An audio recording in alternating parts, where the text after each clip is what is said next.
flame still glows. A kettle cold, but my hand still goes. I mark that range with a coffee stain. Clean mind, sharp eyes in the moonlight train. Order stacked like cards in the deck. I wait my turn, I don't blink yet. One clean setup, that's the code I live. Half asleep, but I got more to give. Hear that tick, hear that pulse. Feel that pull in my bones. I came this far for the long game. I won't leave it alone. London calling, London calling. I'm up for the open. London calling, London calling. I want that moment. Trey clean, Trey smart. London calling, London calling. I came to earn it.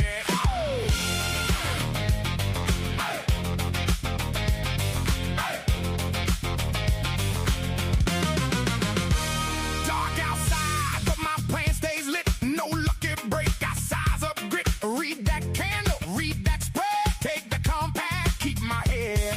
I lost before, I learned that sting. Now I cut my fear on a tighter string. Every dawn is a test I choose. If I want the crown, I pay my dues. Hear that tick, hear that pulse.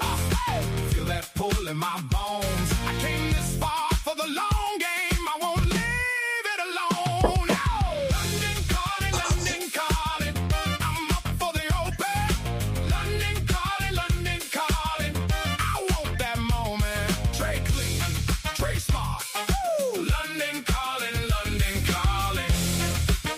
I came to earn it.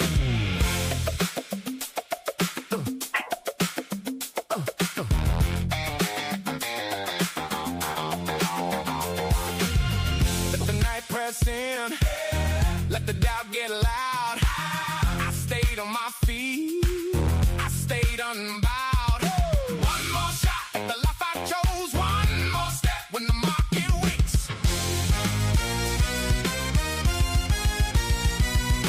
London calling, London calling. I'm up for the open.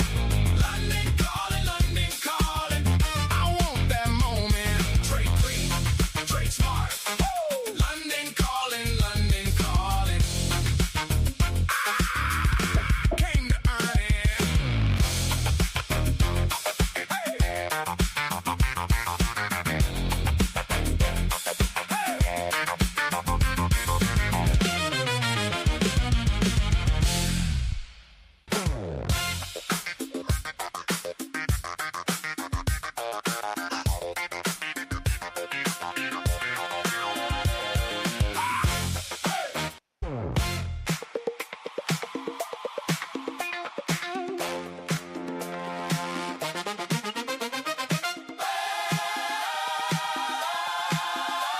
Come on.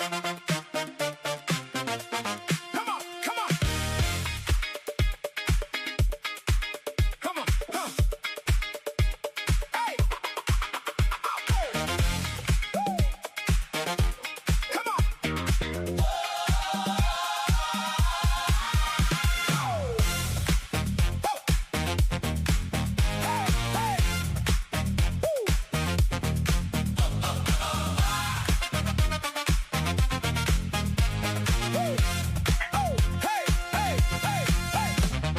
First bell hits and the floor goes hot. Screens start flashing, don't miss your spot. Price line moving like a stray bullet round. Keep your hands steady, keep your feet on ground. Order stack up, then the slip away. Every tick a test, every second pace. Woo! I can feel that roar through the iron door. Everybody praying for a little more. Hold your breath now. Read the tape fast. One wrong move and it won't last. Open fire. Open fire. Keep your name above the wire.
hands on God. When the floor starts shaking and the whole thing spins, you don't chase the noise, you let the truth win. Open fire, open fire. Keep your name above the wire. Open fire, open fire. Live through the market choir. With some, lose some, stay in line. Take the hit, then take your time. Open fire, open fire. Hold your name up on the wire.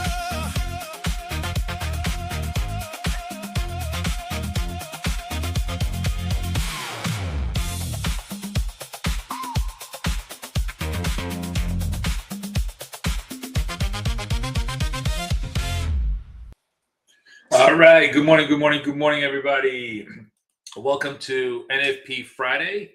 Got lots of time before the NFPs. Going to be a very, very quiet day. I don't think we're going to have much trading going pre-NFPs. The focus today primarily is going to be on trying to do one and dones and then do some positional trading perhaps after the NFPs and also review all the stuff we did this week so that we're really crystal clear on the game plan, the structure, and the results. So good morning, everybody. How's everybody doing? Sound check, mic check. Give me a +1 if you guys hear me. I think I look okay. Everything looks, I think, okay on the screens. I got everything all set the way I want it. We're trading with our friends from Apex today, of course, obviously because they have the cheapest accounts to get us funded, and we're going to try and do a couple of those off the legacy accounts because the legacy accounts have two things that are absolutely critical for the funding: no daily loss limit and larger drawdowns. So I'm gonna trade the 50s today. I actually have how many right now? I have 1, 2, 3, 4. I have four in Tradeovate, and how many do I have in here? These are just the evals I have running. 1, 2. Yeah, 2. So 6 evals. Probably going to add 2 more. They'll give us 8, and then we're going to try and get out of those 8. We'll try to get 2. We'll run 4 on a one and done basis and see if we can get 2 of those funded. So and then trade the rest of them towards target. So it should be fun. Let me see, what do we have? I have a couple of them are very close.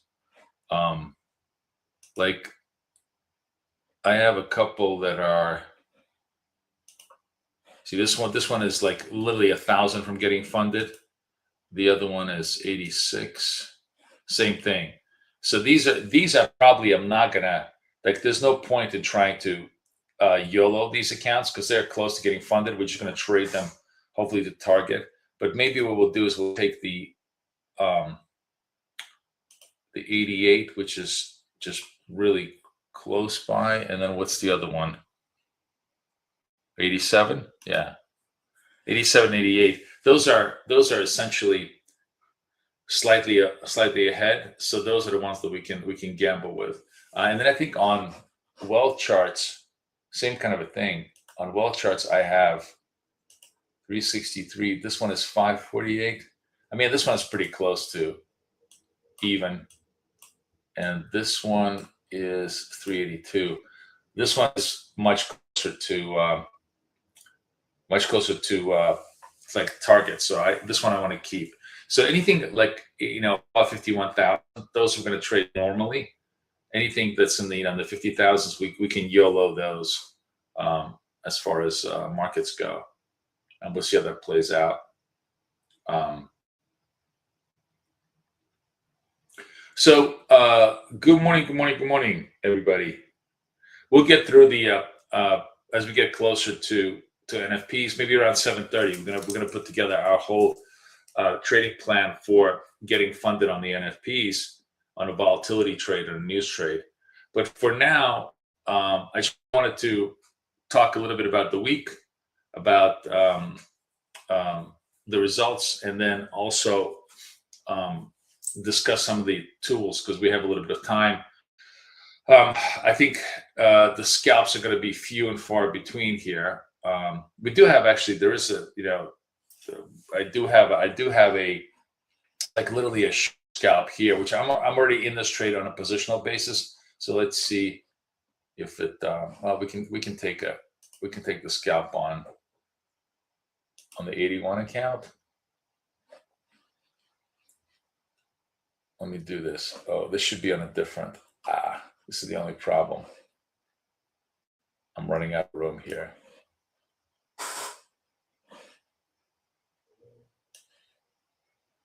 There it is. Oh no, that's fine. That's actually good. All right, let's give this a shot. So we're going to take this. Oh, and look at that. That scalp got done. That got done super fast. So this is, if you see over here, we're bearish tape. Obviously safe for us to trade. Lightning bolt trade over here, moving around. That trade just kind of worked. I've been nursing this other trade.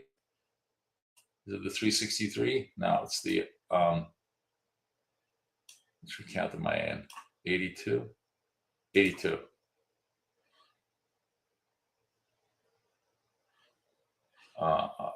Let me close this up. I'm just going to flatten this out. Yeah, I've been nursing this trade forever, since like 5 o'clock. Let me show this to you.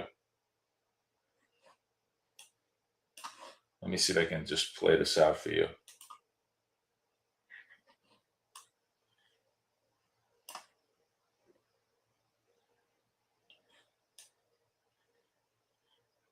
Yeah, look at this.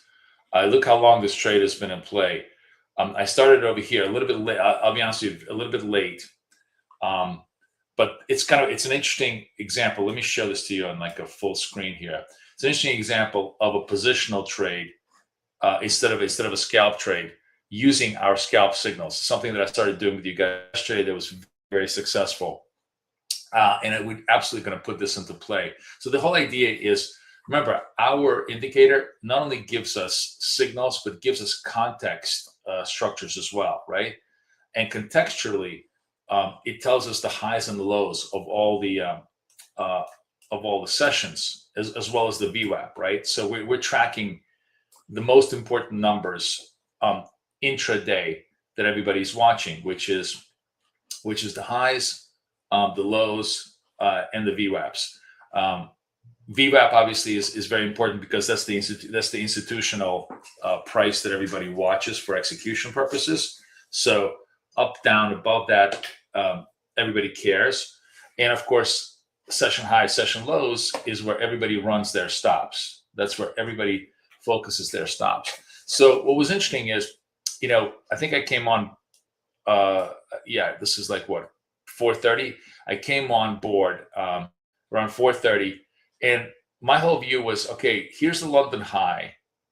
And if they can't break the London high and we create a lightning bolt down, like a volatility trade down, that's generally a pretty good signal that the buyers couldn't take the highs and the sellers are going to try and take it back down to the lows.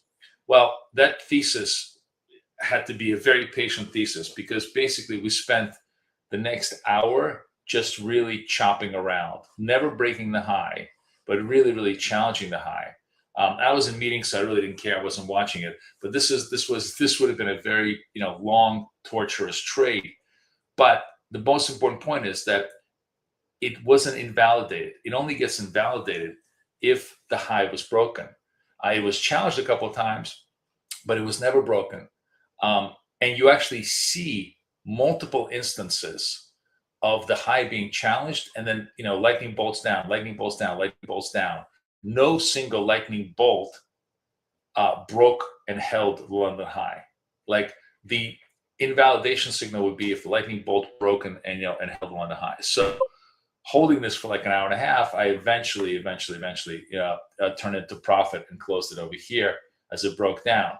But it's not a perfect measure by any means, stretch imagination, as an entry point, but it is an intelligent entry point.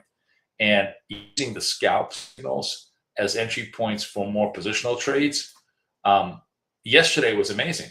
We had I had a 75, because these are essentially maybe 1-to-1 trades, maybe point 0.8 to 1 trades if you're kind of going a little bit negative risk. Sometimes, for those people who really compress the trades, they can be 1.25 to 1.5 R positive trades. So you would think they'd be 50% break even. They'd be like 55%. Well, no, yesterday they were 75% accurate. So when you're printing something at a 1-to-1 ratio with a 75% win rate, you are just printing money. And so that was just fascinating. We're just trading key levels around, and you could expand on this thesis, because, like, for example, here's the Tokyo high, right? They break the Tokyo high, right? Lightning bolt down, right? From Tokyo high. You wouldn't have taken, none of these up trades are worthwhile because you weren't rallying from the VWAP. You were coming down from London high, breaking Tokyo high. That's kind of a confirmatory trade to the fact that we have more downward action. And now we're basically going to London low. If I was really patient, I would have held this trade longer to try to go towards London low, right? And if you wanted to look for consolidation and maybe a trade back from London low to London high, what you would need to do is for the price action to consolidate here and have a lightning bolt come back up above and hold it. And it doesn't mean that's going to be the absolute turn, but that's a reasonable place to anchor your trade. Sometimes it will stop you out, and you have to come back again and see, maybe it's going to create a secondary lightning bolt up, or tertiary. Sometimes it takes 2 or 3 times before it turns. But using lightning bolt as a trigger mechanism has been a very, very successful trade, because it basically waits until there's a strong degree of confidence, right? Like yesterday, the results were 75% confident, in a sense that 75% of the trades that when lightning bolt showed itself around these key levels resolved in our favor, which is just a ridiculously high number.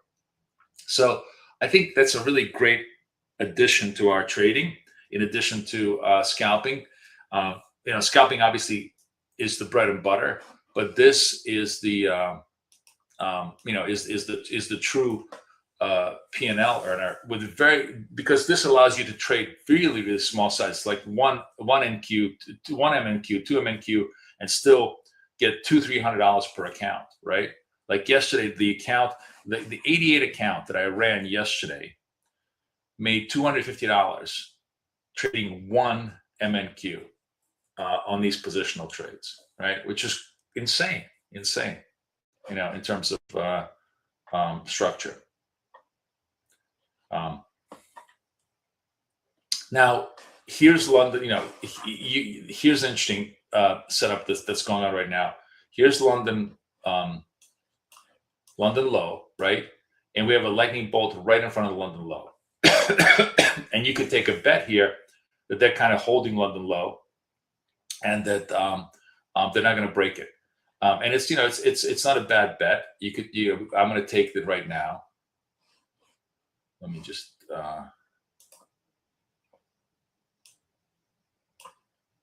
and my stop would be like around the London low. I would kind of hold my London lows right over here and see if we can make the move higher. We'll let it play out. The really good way of trading this, if you sort of once you get very, very comfortable, is to trade it on a 2-lot basis, and you have like a short target, and then you have like a really, really longer term target that works. But for now, we'll just trade with a single lot structure. Let's see what we can get on this move here.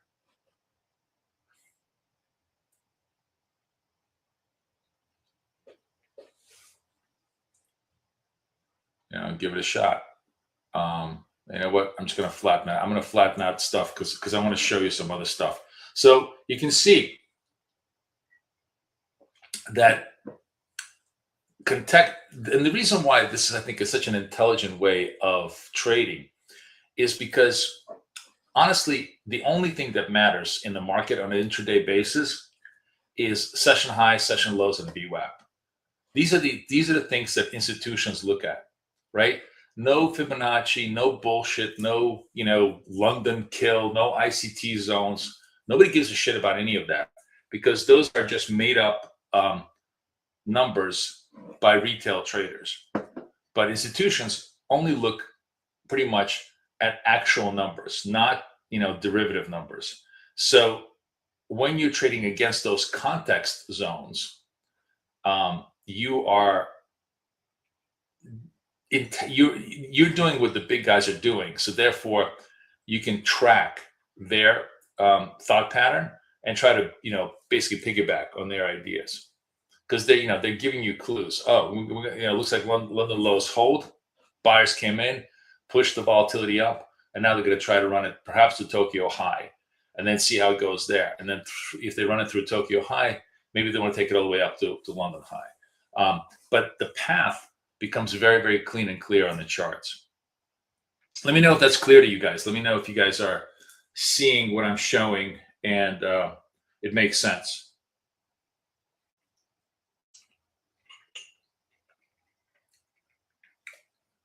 Give me some plus ones on that.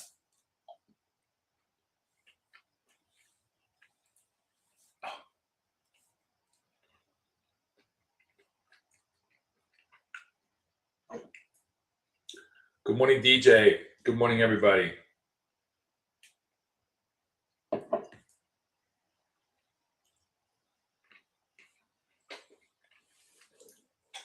One sec.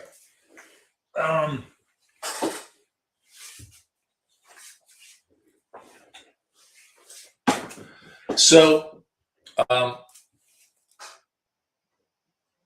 going to let everybody just kind of crawl into the room first and give it a minute. Who's new in the room here today? Who's never scalped with us or traded with us or familiar with the kind of stuff that we do? Give me a hi. Let me know.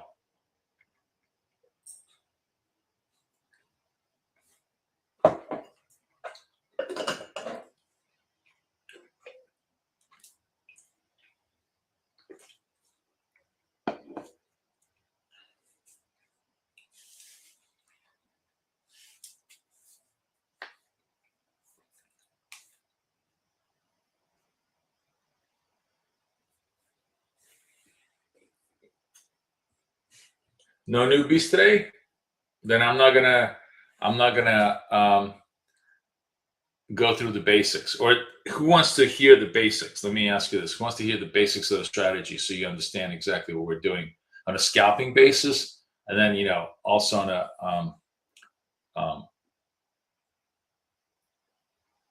on a directional basis? Trend is neutral. Climate is moderate, so no trades on anything right now.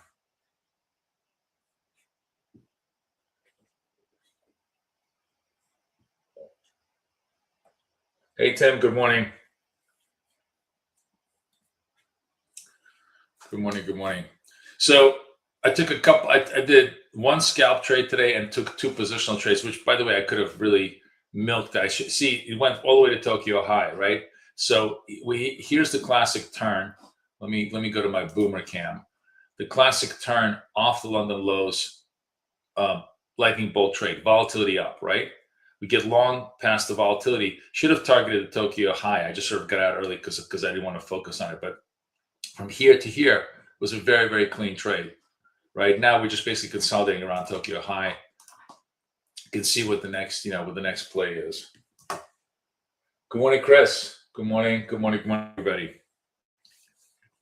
We're just chilling today. I'm not going to do much trading. I took like 1 or 2 scalp trades because it's just no point. It's NFP Friday. The focus is going to be on trying to get funded on the NFPs. I'm going to do new straddles, and then of course we'll trade post NFPs when it's really going to be this.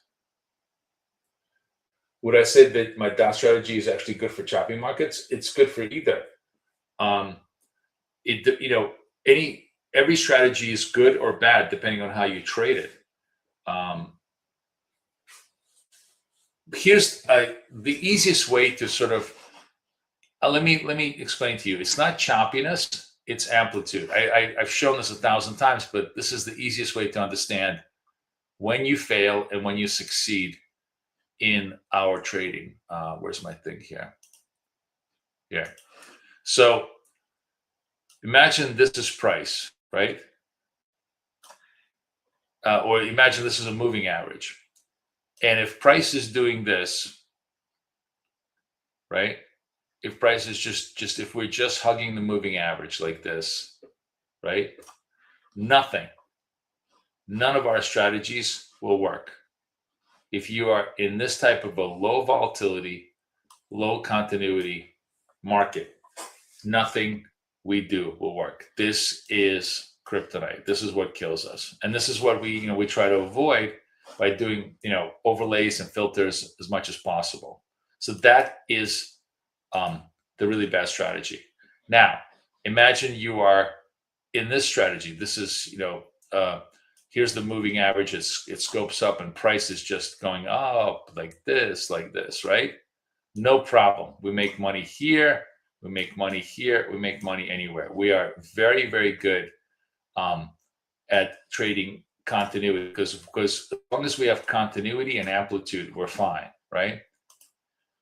So no problem with trend. Imagine, we are in this type of market. The price is the moving average is relatively flat, but the amplitudes are huge. Like the movement from high to low is 30, 40 points, just for argument's sake. Best kind of market for us.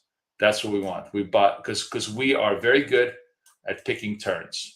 Our indicators are super good at picking turns. This is here. You can see this on the chart.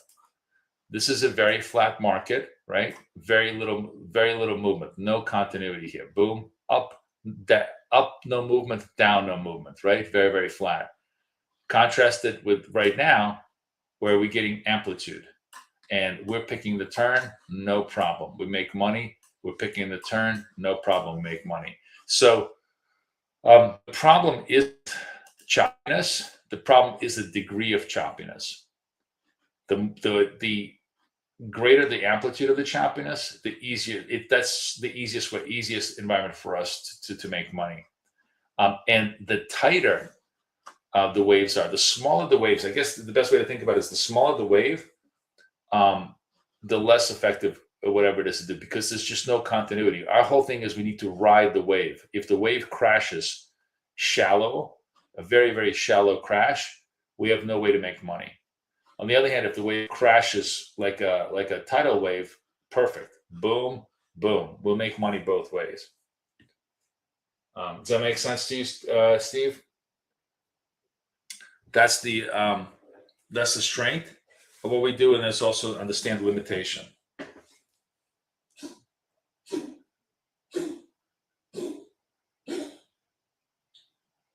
Okay, so that also will help you kind of stay out of trouble when you kind of see these very, very low amplitude things. Unfortunately, I got to tell you, there is no way to predict a low amplitude period.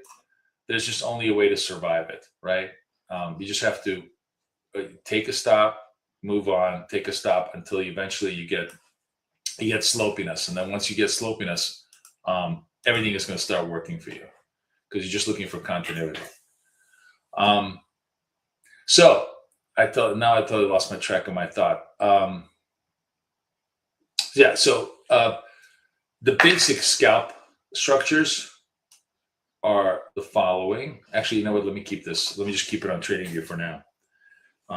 Good morning. Good morning. Good morning. A lot of people coming in the room. Hello, hello. Who's new in the room? Come say hello to me. I'm going to put up a link here for everybody to who wants to download the dots PDF. The rule for the dot structure that we trade. Be my guests. Good morning. Good morning. Who's new on X that's watching us? Come say hi to us from anywhere. Got a big day ahead of us. Non-farm payrolls coming up. we're going to try and do something called a new straddle, where we're going to try and trade the volatility on both sides of the trade with two different instruments. We're going to trade NASDAQ long, S&P short, NASDAQ long, gold short, or the other way around, combination of factors. To actually, probably the intelligent thing is, that's going to be the intelligent thing for us, I guess, is going to be to trade NASDAQ long, S&P short, and then NASDAQ short, gold long, to give us the straddles on both sides in different accounts, and see how that goes. And then, and see how that plays out. But we're going to do that a little bit later. For now, I'm just going to spend a little time discussing exactly the trades that we do and what instruments we use to help us trade high probability trades. So let me just get rid of this. So we trade the 1 minute chart, and on the there's lots of different strategies in our indicator, but the bread and butter scalping strategies that we do have two different scalping signals. One is a breakout signal, which is exemplified by the lightning bolt trade, and the other one is a reversal signal, exemplified by the triangle trade. Now, what's nuanced about it is that we don't take, like, if this is a lightning bolt up, that doesn't necessarily mean that we're going to buy the trade, and this is a lightning bolt down, doesn't necessarily mean that we're going to sell the trade. We need two conditions before we even look at direction to, first of all, give us permission, and secondly, decide which direction we want to go with. The first condition is the climate. If the climate is what we call safe, which means volatility is relatively quiet, we're going to be looking only at the breakout trades. So lightning bolt trades dominate this particular environment, right? If the climate turns dangerous, which means high volatility, then we're going to be looking at reversal trades. That's step number one of our analysis process. Step number two. Oh, by the way, we have a trade here. I should trade this. Hold on. I'm not really. You know what? I want to explain. I'm not ready. I'm not focused on trading today. So today I'm just going to explain stuff, because the key thing to successful trading is you need to be totally zoned in at the point of entry. And right now I'm just in explanation mode for you guys. We'll trade after non-farm payrolls when I'm going to be zoning into the trades. But anyways, this is right now setting up as a classic trade, right? We have a bullish tape, so we want to be long. This is confirming the lightning bolt up. We would have taken this trade here at 18.25, and the target would be 22.25, which hasn't quite come in yet, but that's what the target would be. We're trading +4, -10 in a low volatility conditions like right now, when ATR is 6. If ATR gets to be about 18 or higher, we expand that to +8, -20. By the way, I think this hits our target, right? Almost. Let me see. We would have been long 18, and we're looking for 22. Not quite. 21.50. It's really, really very, very slow market. So 22.50. If this hits 22.50, they would have given us a positive scalp on the trade. And that's what we do. We look for these optimal short-term trade structures to make money. And the sequence that we're always trading in is climate, tape, direction. So as I said, direction of the signal is the least important part of the sequence. First, we want the climate to be conducive.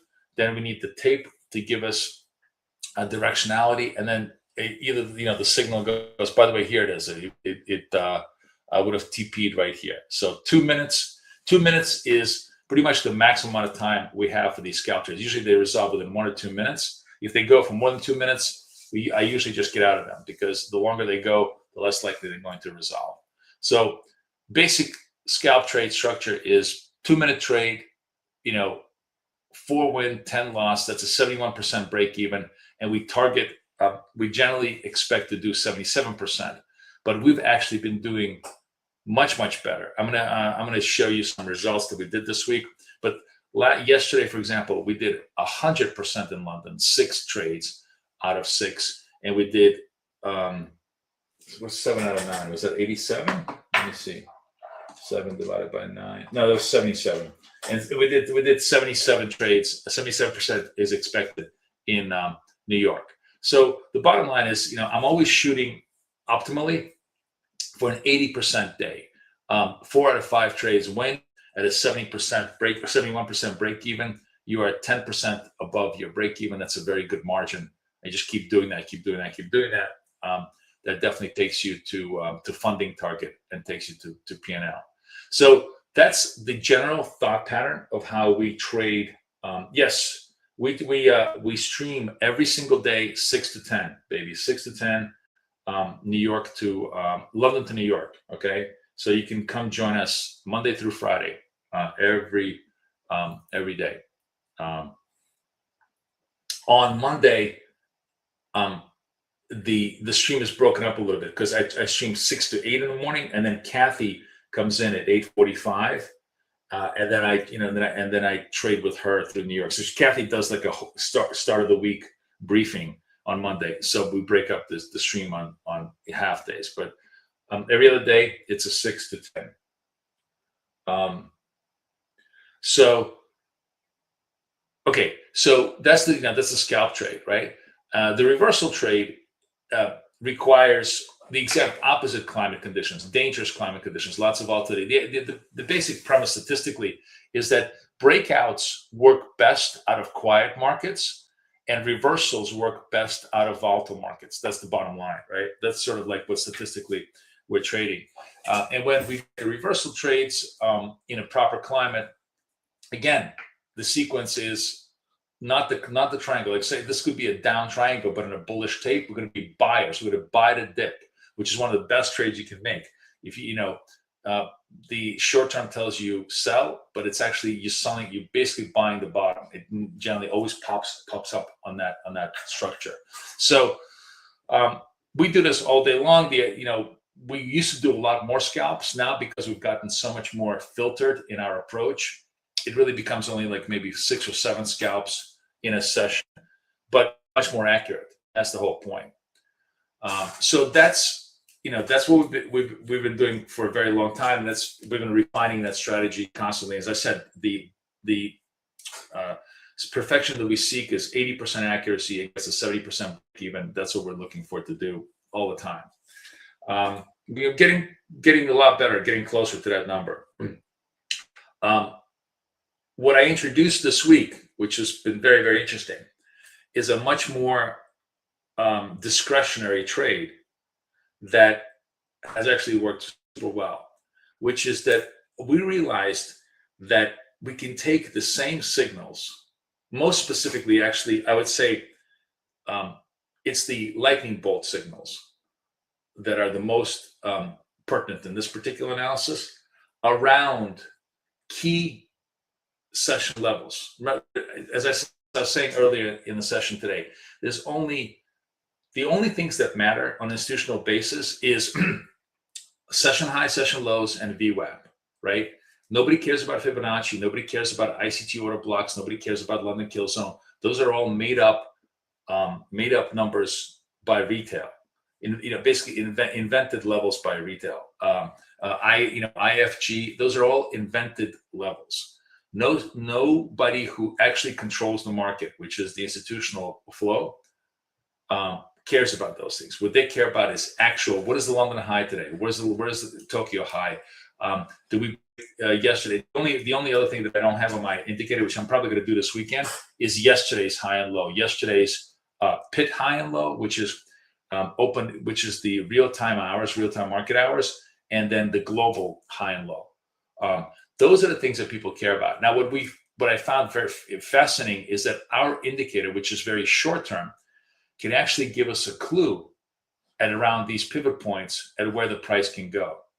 And we've been trading a lot of these positional trades far better than I thought we could with better risk reward ratios. Because in these positional trades, we're basically trying to trade maybe 1-to-1, maybe 0.8-to-1 ratios. And when you're trading 1-to-1, if you're 55% accurate, you're doing a great job. And we've been like at 75% yesterday, which was just insanely good, because we've been able to pick these zones. And when it's a failure or a confirmation of that zone, it's offering us lots and lots of opportunity. Just like, hey, did I just realize something? Guys, is the London, that's interesting. Huh. Why is the London low here? Why do I have such a huge difference in London lows? I was just, it's funny. I was just looking at, huh.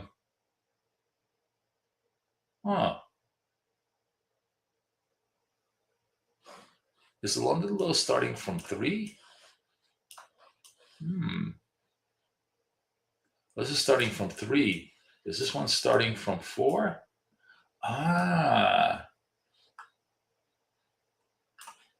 Okay. Sorry. I we actually had a nice trade here, but I realized that the trade was, why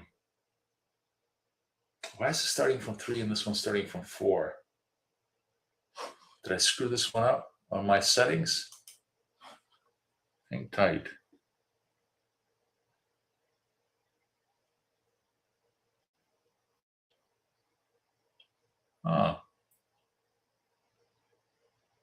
I wonder if I had my indicator incorrectly set up.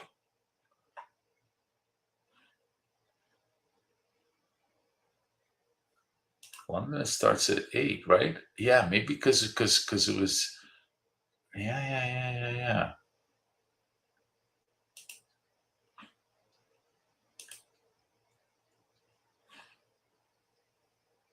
Sorry, let me set up New York lows too. Yeah. Oh, I think that makes sense. Yeah. All right. Now, my trading view was incorrectly set up. Basically, London session starts at 4, not 3. And New York session starts at 9:30. So because I had daylight savings time here, it was just off by 1 hour on my thing. So now this actually looks correct. So my other charts were correct. So we see we came close to London low, and then lightning bolt up. So we bought this like right over here. I bought this trade over here, and should have traded all the way to Tokyo high, but I gave it up a little bit early. Now, by the way, we're kind of failing at Tokyo high. If you want to trade positionally with me, so we're just kind of failing at Tokyo high. We don't have the lightning bolt down. We don't have a volatility flush down to give us confidence that the trade is real. And I prefer to wait for that. I prefer to wait for like our scalp signal.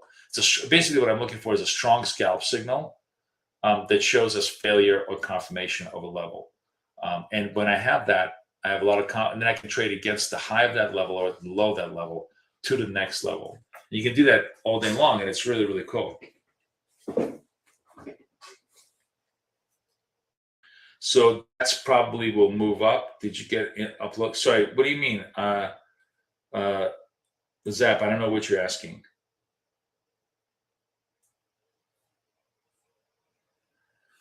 We took a long position here against London low right over here, like just about half an hour ago.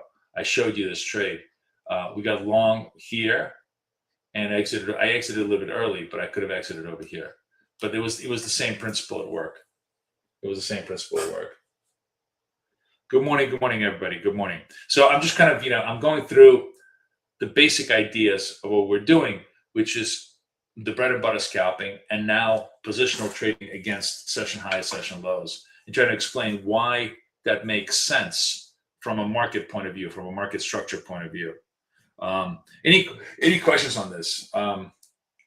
We got time. It's Friday morning. We're just basically killing time in front of the NFPs, not really trading much. Let me know. Like, any questions on any of this?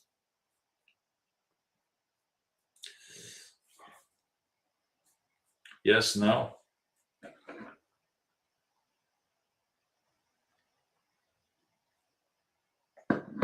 Is it clear? Give me a thumbs up if it's clear. If you guys are understand the basic idea.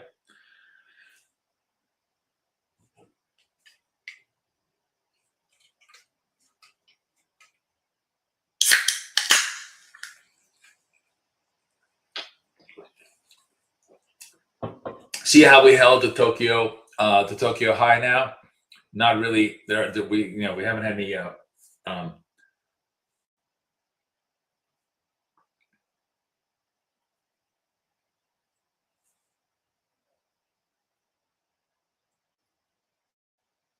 Yes. Indicator has like two positions, dots in this. We're trading right now. We're trading the lightning bolts and the triangles on the scalp basis because those are scalp positions, right? Correct. Sorry, Tim, I don't understand your question. Type it again if you have it. Okay, so question is, every Friday we kind of review where our trading stands, and I made a lot of free tools for you guys. So I want to share today. We have a little bit of time. I want to share with you. No, actually, I want to go here.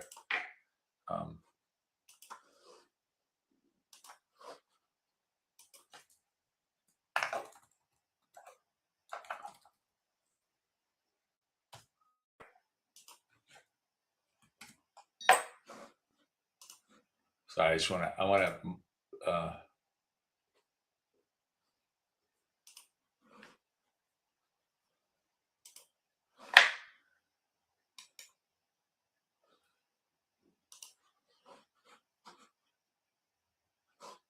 Oh, look at this. Looks like I think we're getting a lightning bolt down. So we can take this positioning to the downside. So we're failing the Tokyo high, just to show you how I would trade this positionally, right? So I'm going to sell this right now. I'm going to sell it right here with a stop right above Tokyo high, targeting a little bit lower. Let's see if my the trade structure kind of confirms. Remember, I was saying to you, I wanted to see a confirmation of us kind of failing at the Tokyo high. We ran it all the way to Tokyo high. Did we come back to London low? Possibly. This is a very, very quiet day today. You're not going to find a lot of clues in market action, but we're going to apply the exact same methodology to today as we would any other day, because it's consistent to what we're trying to do. So we'll see how this trade plays out. I'm just trading very, very small in this thing, but I wanted to show you these 3 specific free trade tools that I designed for everybody on our sister website, Prop Trader Edge. Feel free to bookmark this because it has tremendous amount of value for anybody who's a trader. First of all, if you're paying $800 to trade Zella, you absolutely don't need to do that, because you can just use the trade analyzer, and I'm going to show you exactly how good it is.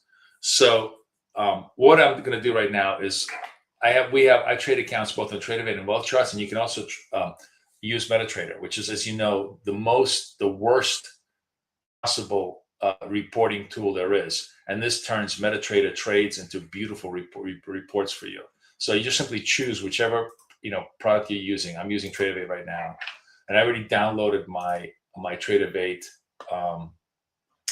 results for this week. So I'm just going to drop them all. I had like 8 accounts. Remember I told you I had like 8 accounts running. 3, 4, 5. That's the beauty of it. You can do all the accounts at once. 6, 7, 8. Right, that's 8. Yeah. Okay, these are all different. Okay, cool. Now watch how simple this is. I dropped all the accounts into my box, right? Hit analyze all files, and boom. Literally all of them are aggregated into a full report. And I think that's interesting this week that you can, hang on a second. Are we in target? Oh, we hit target. Look at that. We hit target on our day trade following that, that same structure. So we're just, without even trying, we're like 4 for 4 today on our scalp, directional and scalp trades, by basically sticking to, to the structure that I was showing you. So that's good. That's nice. We just added a little bit more P&L to this thing. So let me show you the trade analyzer. First of all, it aggregates all of your accounts. So there's like 13 accounts analyzed. Why is it 13? I don't know what the hell this is. I don't know why it's counting 13. It's 1, 2, 3, 4, 5, 6. It should be 8. Oh, 8 accounts detected. I don't know why it says 13. It's 8 accounts detected. Oh, wow. I didn't even notice. I didn't even know it did this. Oh, fuck. This actually, you can do it by account. Okay, that's cool. I didn't even know you could do it by account.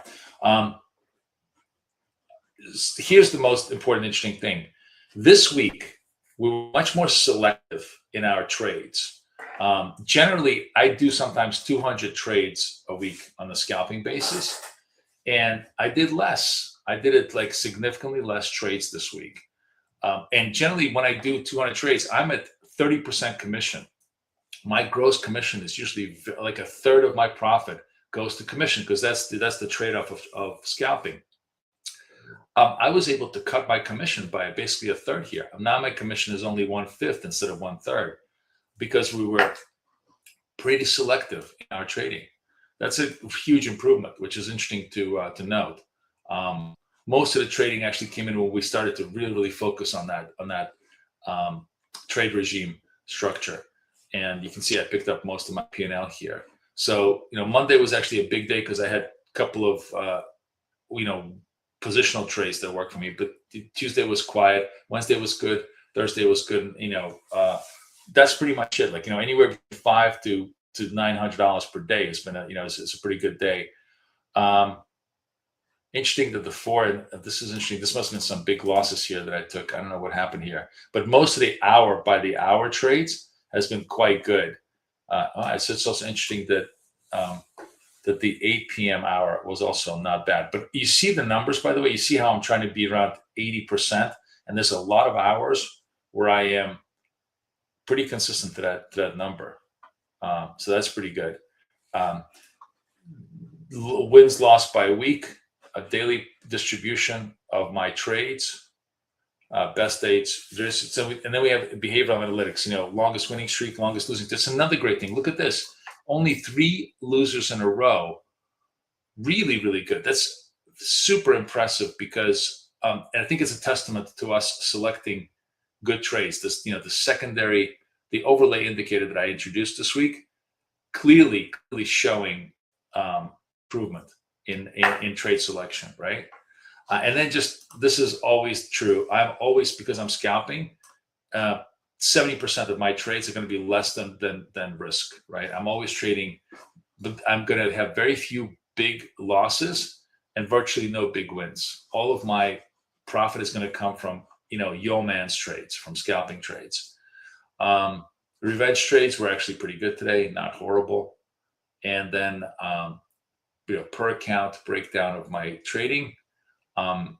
This is each account. You can see, the other cool thing is you can see every single trade you made in every single account.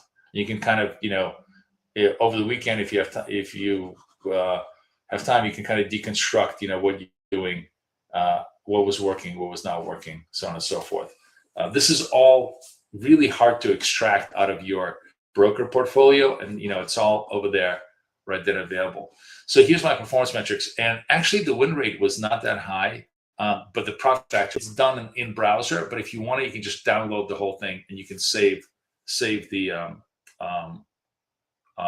save the report. It looks like we have a. I'm looking at my chart here. It looks like a big bop. What's the big bop? Off the London lows. Do we buy this? Let's buy it. Let's see if this is going to hold. Basically, again, just having a bounce off London lows. You got to move because this is set up for my scalping structure, so that's why it's such short targets. But now I can expand it a little bit. So I'm basically, again, I'm underneath all the session lows, lightning bolt up off the London lows. Give it a shot. Let's see if it's going to work. Let's see if it's going to, and it does work. Nice. Another winning trade in our direction. So directional trades are working. I'm treating them obviously very, very small, but they're all working pretty nicely. So that was my trade of analysis, and it was pretty good. Right? Not too bad as far as the structures go. But what it's basically confirming is that the selection filter that we put in is definitely doing a good job, right? We can still improve on our accuracy and everything else, but it's doing a really, really good job. So that's a trade analyzer. And those of you guys who who want the trade analyzer, I'm actually curious. Those of you who are new, give me a +1 if you think you would use a trade analyzer, if you find it useful. Who's new in the room, who's never used the tools? Would you just say, actually, type the word yes if you would use it.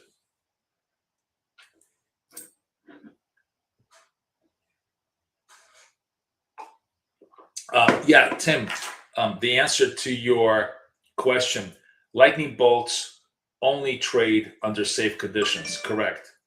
That is correct. That's absolutely correct. I put the link in there. You don't need to. I didn't need to send it to you. I just gave you the link. The link is literally right here in chat. Just bookmark it. All you need to do is bookmark it, and you have permanent access to these free tools. Just don't forget to bookmark it. Okay.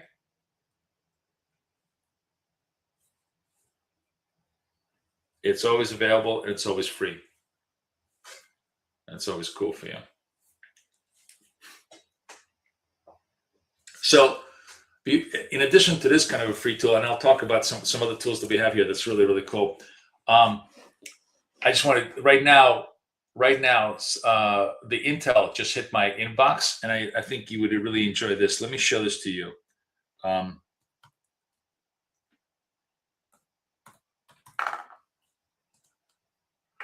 This is our daily market intelligence website. Again, totally free. That gives you the key news that are happening, along with all the economic calendar stuff. I improved the whole economic calendar stuff, so you could literally see all the stuff that's coming up. Obviously, this is all the high risk stuff, high value stuff, and this is low value stuff today. But to get a quick idea of what's going on, it just tells you everything that's happening, tells you all the geopolitical stuff. So Iran confirmed framework through the Strait of Hormuz, with Tehran signing a joint statement. Final stage, no formal agreement signed yet, and the Strait of Hormuz remains closed. So there's a chance he may have a deal today or tomorrow to open the Strait of Hormuz and move towards a more normalized position. OPEC has approved a September production increase. Alphabet has used. Okay. So this gives you all the news. Goes out, gives you the absolute latest news, the latest headlines, gives you all the stuff. And for those of you guys who are BK members, the cool thing that I want to show you is this is the way I love to get it. It comes into my Telegram channel, and I can just read it. I can just, this is the latest version.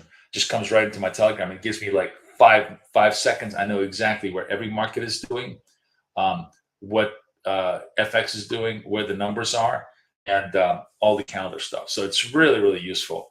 And it's the tool for that is again, sign up for free. It's just BK Trader Tools Intel.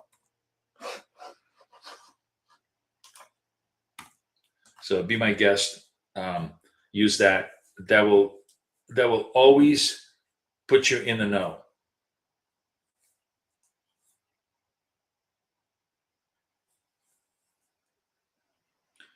Which of all the indicator combos would be the highest probability? There's no such thing, Theok. Everything is contextual. I mean, if you learn nothing from what I'm talking about, is to explain to you that there's no such thing as high probability. There's only high probability within context, right? Everything is contextual. That's what the whole point is. In a safe environment, bullish tape, lightning bolt breakout is a good trade. This is a good trade. This was a bullish trade, safe environment, boom, right? In a volatile environment, not so good a trade. So everything is contextual. The more you learn about how to read the context, the better you do. Just like, look, I was reading the context over here. We held the London lows, right? We broke Tokyo. We broke below Tokyo. Couldn't hold Tokyo highs. I took a profit here. Then we held the London lows, broke out the other way. So I went long the other way and I traded that. What was I doing there? I was using context. I was looking at where today's price action was and how it's behaving today. Yesterday, it could have been completely different. That's the key. That's why this is such a useful tool, because it's completely contextually based. So it's new every day and hopefully accurate every day, because it's not a robot that applies the same formula to a different set of contexts. I'm not long right now. No, there's no right now. We could be if this thing stays a lightning bolt, safe conditions. Yeah, that's a scalp trade for us. But I'm not scalping today because I wanted to really Friday. I wanted to go through our results, talk a little bit about our structure, and set ourselves up for the non-farm payrolls and get everything organized. Okay, so the last tool that I wanted to share with everybody on the free tool set is this video summarizer, which is completely, in my opinion, underutilized as a tool. What this does is it can take any trading video on YouTube and give you a full summary and download it as a lesson in a PDF format for you. So this is a game I always love to play. Give me a subject on YouTube, trading subject, that you want to learn about. Type it in. Type in the subject that you want.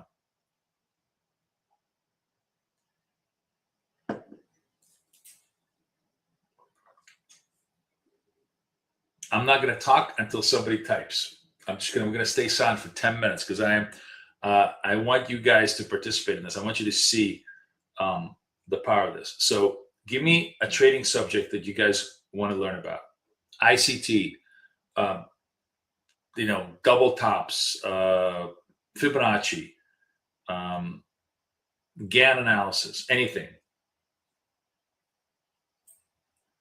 Okay, Ron says ICT. Okay. All right, let's go to YouTube. Here's what we're going to do. I'm going to show you how this works.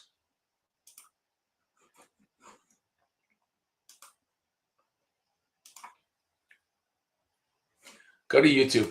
I'm just going to pick ICT, right? How about ICT concepts? Right, ICT concepts. And let's take Casper. Casper is, a master of ICT concepts. This is actually a super short video, so this is fine. So let's take this ICT. This has 500,000 views. This one has 2 million views. Maybe so this is a more in-depth. This is kind of a more in-depth 12 chapter ICT video, right? So watch this. I'm gonna unmute this. All I got to do is just take the URL. I'm going to copy the URL into my video summarizer. I'm going to go like this and just say, get my notes. And it will take maybe 30 seconds for the AI to process this whole video. And I'm going to show you exactly what happened. Block low, order block high probability. Here, I don't even know that.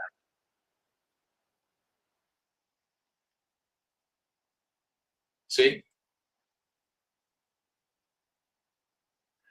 and it just explains everything super simple. Then it tells you trading strategies mentioned, optimal trade entry, high probability order block, fair value gap reversal. This is actually very, very good little video on all the basics of ICT, daily bias, stuff like that, actionable takeaways from this whole thing, right? Important timestamps that you can use like this, right? Optimal stuff, like a whole bunch of stuff. This is literally like almost a textbook. And then, quotes and insights. But here's the best part about it. Once you're done, you can literally download this And now this becomes a permanent playbook for you. This is a permanent um, course study material, right? That you can own yourself. You just own the whole playbook of this particular video. And here's the cool part. I said to you, once this video is in our database, once it's been in our database, so let's just go, let me go over here. So let me go back to the free tools. So now imagine you pop yourself, and tomorrow you're popping yourself into the free tool section. You go to free video analyzer and you go, hey, I was watching that ICT video. I kind of want to have it reanalyzed. All you got to do is stick it in here, right? Stick the URL in here. And now it's in our database, remember. So get my notes and boom, it's instantaneous recall. It doesn't have to, it no longer churns for like 30, 40 seconds processing it. So, and it will stay like this, I think, for 25 days inside our website. So it's really, really cool. Does it work on non-YouTube videos? No. I mean, look, dude, be grateful for what I give you.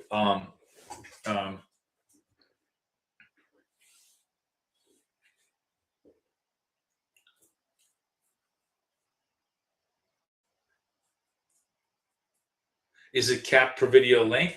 No, actually not. But I haven't done. I mean, the longer the video, the longer it's going to take the process. So Chris has got another. So we have a few seconds. Chris wants to learn about Bollinger Bands, which is like Kathy has a lot of really good videos on Bollinger Bands. I wonder. Let me see I wonder if Kathy. Let me see Bollinger Bands. Kathy Lean. I wonder if I can find her videos.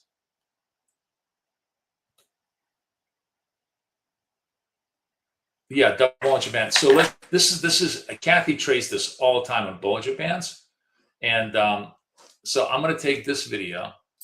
I'm going to summarize it in the analyzer. I don't think we actually have this in our library. This might be cool. And it'll take just a second to process it, and then same idea, and then you can have Bollinger Bands, Chris. This video, Kathy's video on double Bollinger Bands, is going to process. I think it's actually should hopefully be pretty quickly to process. But the point being is, instead of spending 45 minutes or an hour watching something and then spending another 45 minutes rewatching it, because you forgot to process all the information, ahead of time, hey, this video has all this stuff. I'm interested in very specific aspect of this video, or I'm going to watch the whole video, or I can study this video really thoroughly to master the product. This is all Claude. This is Claude and a whole bunch of other AI. So here it is. You see how quickly it is? And now this Kathy's strategy of Bollinger Bands on a 15-minute chart. She does it, and then you can use all these tools, for your own analysis and for your own studying. So you can have a great time. Okay, everybody vibing that?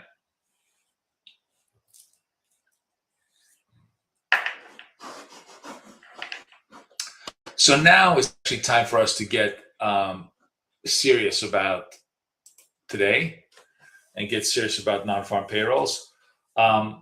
Order of business today. What are we doing? We are doing news stratos. We're going to do our one and done structures with our friends at Apex, who are super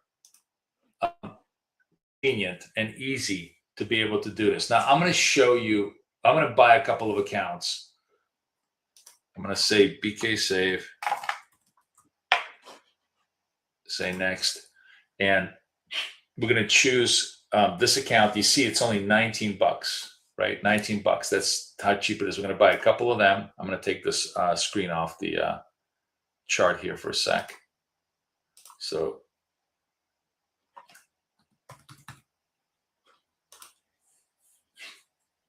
see my credit card on Apex. I'm done with this. It'll give us about 5 minutes or so for them to set this up, and I'm going to have them set up all, hopefully, I think it'll be like the 89 account, the 89 accounts. I'm going to trade 4 accounts, NASDAQ against S&P, and then NASDAQ against gold in this sequence, and see if we can get done. Okay. And we'll talk a little bit about NFP and everything else as it's coming up. Ben is asking me, can you do an analysis of one of my live recordings to bookmark the trades you do? Oh, did somebody do this? Did you put this in there? Did somebody must have already did this because it's already been processed. Oh, look at this. It actually does a really good job.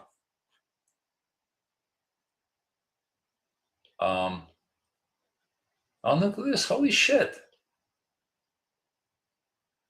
Wow. Wow, this is doing a really, really good job. It even does the off menu setup. Wow. Fuck. Look at that. Did you run that? Did you run the did you run this video, Ben? Because it's already reprocessed. Holy shit. Wow. Hey guys, look at this.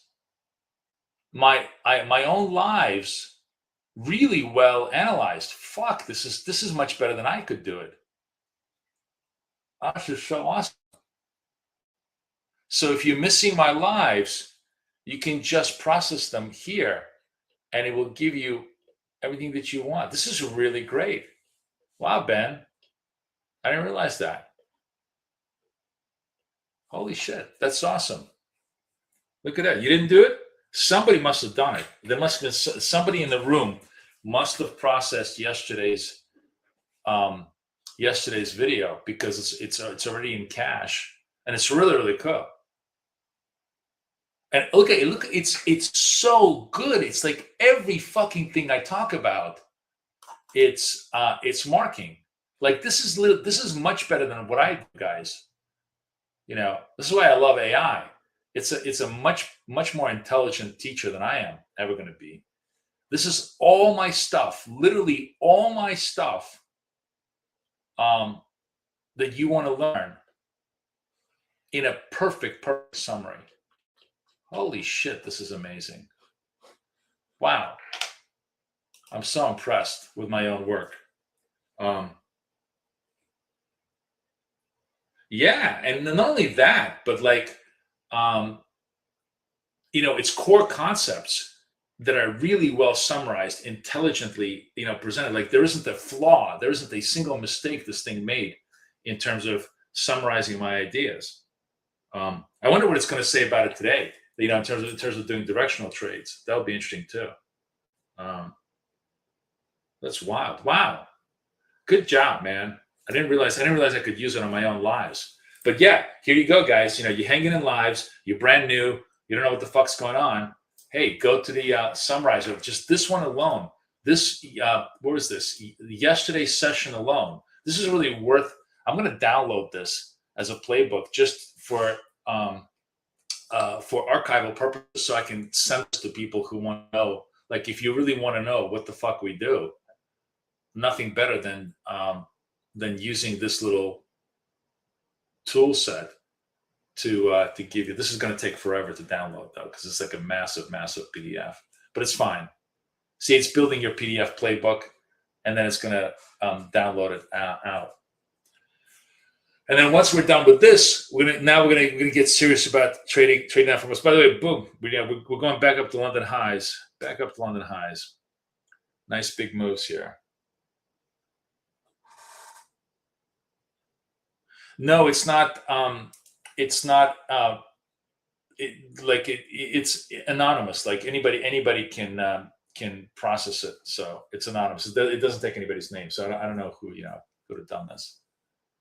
All right, this is just building the PDF book, which is obviously massive right now. See, notes are not saved. Download your PDF playbook to keep it. All right, while this is processing, let's take a look. First of all, did they create new accounts for me? Oh, there it is. Did it just download? It just looks like it just downloaded. Yeah, look at this. Look at this. It downloaded. Let me show this to you. See? Everything is, look how beautiful this is. Holy fuck. Everything we teach is all your answers are over here. All of it, guys. Really, really cool, right? So you can go there. You know, it's not going to take. It's instant processing because the live has already been processed, and then just press the PDF, and now you can have it just like I have it in your own library, and this will answer every single question that we do. All right, we're back in business. Okay, let's see if they actually, let me log out and then log back in.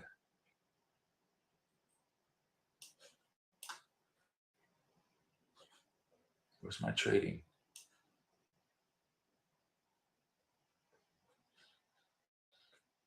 What's going on here? Where's my trade button? Oh, I know why, because it's covered up.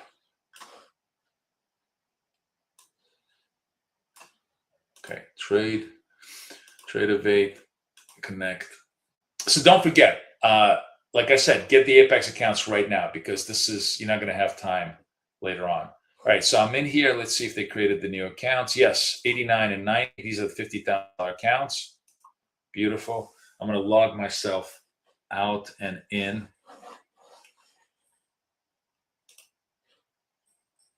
Wait, hold on. Log out. Where's my log out?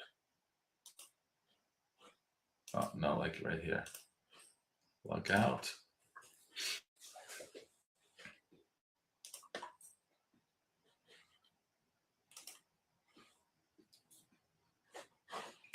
Here, I'll just bear with me a sec here, guys. Here, I'll put this up here. So what we're going to do, because this is, you don't see this on the screen because I'm executing actually on Trade Evade. We're going to I'm going to walk you through exactly how to set stuff up on Trade Evade, and you can do the same thing on Wealth Charts, but it's obviously a little bit of a different platform. So these are all. I just bought these 2 new accounts. These are all the funded accounts. These are the eval accounts that we're going to work on. These 2, obviously, I'm not going to trade because these are very close to hitting the target. So there's no point. I've worked, hard to move these towards target and trading, and the idea is by next week we're going to hopefully scalp this to target and get 2 more funded. But these 4 over here are, pretty much at starting base. So these are ample accounts for us to be able to news straddle. And the whole idea of news straddle is you're going to go 2 separate, two opposite directions in 2 similar but not same assets, because you can't do it in the same asset because that's not fair, and Apex doesn't allow it. But you can do it in 2 similar assets because if it's similar, the risk is different. And the typical structure that we like to do is NASDAQ against the S&P. Now, for NASDAQ on a $50,000 account, the trade that we like to do is about, remember, you need to make $3,000 up against $2,500 down. So what we do is we simply trade the following bracket, which is 156 ticks up. Let me show you what that looks like. 156 ticks up. That is 37.5 points. That takes us about $100 above our target. So it gives us plenty of room to get done beyond commission. And the thing is, no stop. We are not putting any stop on this. It's either do or die, burn or earn on this type of structure, because you have to give it room to run, and you have to give it room run against you, and you can't use stops. It's not a matter of risk control. It's a matter of hitting the direction. So for NASDAQ, we take 4 contracts at this particular stop target ratio, and if we hit it, we're golden. That hits the account. For the S&P, which I'm going to put on over here. We're going to do ES.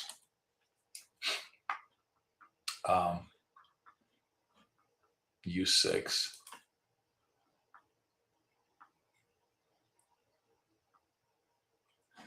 This is the September contract for the S&P, right? For the S&P, and we have the targets here. We use 42 ticks, no stop, and we use 6 contracts. And the reason why is because this is basically 10 points in the S&P. 10 points in the S&P is $500 a contract. So 6 contracts times $500 is $3,000, and this takes you to $3,100. So we're going to be up whatever position we are in NASDAQ. We're going to be opposite than the S&P. And then the other position, if we want to trade this, although I don't really know if we want to trade gold today, but gold usually is always a pretty good trade that we can put on. The other position that we like to do is gold at, and let me put this over here just so you guys can see it. So this would be GC. Oh, I forgot. What is it? Is it GC December? Oh, fuck me. I forgot. What's the front month? Is it GCV? I always fucking forget this because I haven't traded gold in so long. Oh, now I have to go back. Let me see. GC CME quotes. What's the volume?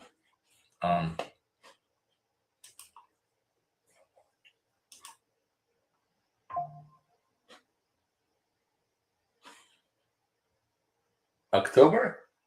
No, December. 66,000. That's December. GCZ 4-hour trading. Where's my thing?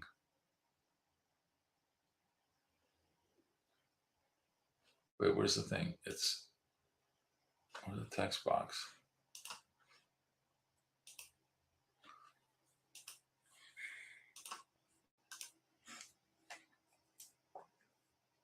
Yeah, GCZ, I got it. Thank you, man.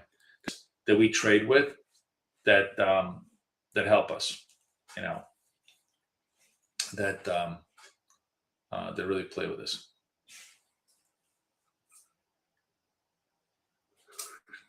By the way, you notice, talk about, context. Remember we said the lightning bolt, this is the trade that we took, lightning bolt up, broke Tokyo highs, right above Tokyo highs. We had a stop over here. And where did it go? London session highs, targeting London session highs. If you're positionally inclined, I don't have the patience to hold trade for a long time. So I basically can just show you, I do try to buy underneath the market. If the market right now is 29,600, you try to buy 29,500, trying to do better than where the market is at. A buy stop is buying worse. A buy stops, like now market is 29,667 on NASDAQ. If you had a buy stop, let's say at 29,700, it will not trigger unless it runs to 29,700. So buy stop is always an entry worse than the market entry, and it's only used for like breakout trades, right? That's the whole point. But when we're trading these particular structures, it's market. We're market entry, limit exit. We're just coming in market and hoping we hit our limit and coming out. Does that answer your question, Melina? That's what we're doing all the time.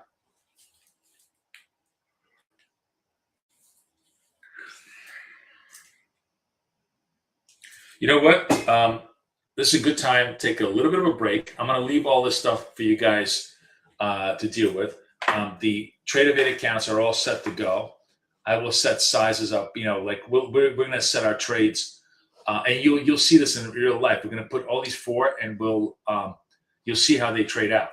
I'll just keep the camera on the screen once the NFPs come out. But let's take a break a little bit for a couple minutes. I'm going to grab a cup of coffee, and we'll come back, and then we'll just simply prepare ourselves for non-farm payrolls. We're 45 minutes away. Don't forget, go buy the accounts right now on Apex. They're right here. use BK Save. Use BK Save as the link. I'm going to give you the link. And I'm using legacies. I'm buying the legacies ones because those are the most optimal ones for what I want to do right now. I generally like the legacies, but remember, cautionary tale: legacies do renew, and if you don't want them to renew, you have to cancel them. But I'm happy to have them renew because they're going to renew it at 80% discount. So it's not if you blow the account, you're going to get a very cheap chance at a new account next month. So up to you, but just giving you all the info so you can make your own decision. You should do exactly what I'm telling you. You should exit Molina, exit limit. You never do stop. And I just showed you how to set up the. You see, look at this. Let's say this is the gold structure. Take profit only. That's it. 77 ticks, take profit only in TradeAvate, right? That's what you do if you're using TradeAvate as a platform. So that will set up a limit exit. Just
I want to take a positional trade, but because I have the scalping structure over here, I couldn't pull my target fast enough, and it just basically made money for me too fast on the scalp side. But this would have been a nice, clean little positional trade here. London high failure in a sense that lightning bolt down, taking a short here for about 15, 20 minutes would have been really nice. But I only got 5 because I have the scalping structure over here on the thing. This also would have been a good scalp too, because trade climate was safe. Tape was neutral, so you could have taken direction down nice and easy. So regardless of how you traded it, you could have made money. But we're focusing today on kind of looking at Friday's tools, strategy review, ask me anything kind of questions, and of course, trading the non-farm payrolls today. So I'm not really in the zone to scalp this as much or trade this as much as I want to, but you guys have started seeing the idea of what I'm talking about. Anybody take that trade, by the way, while I was away, or nobody saw the scalp like I did?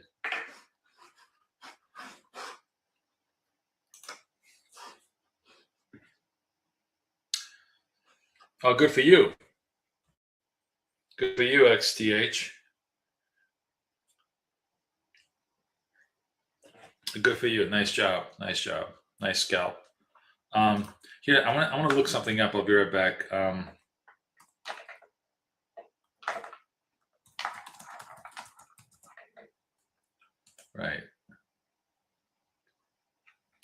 Right. So this is such a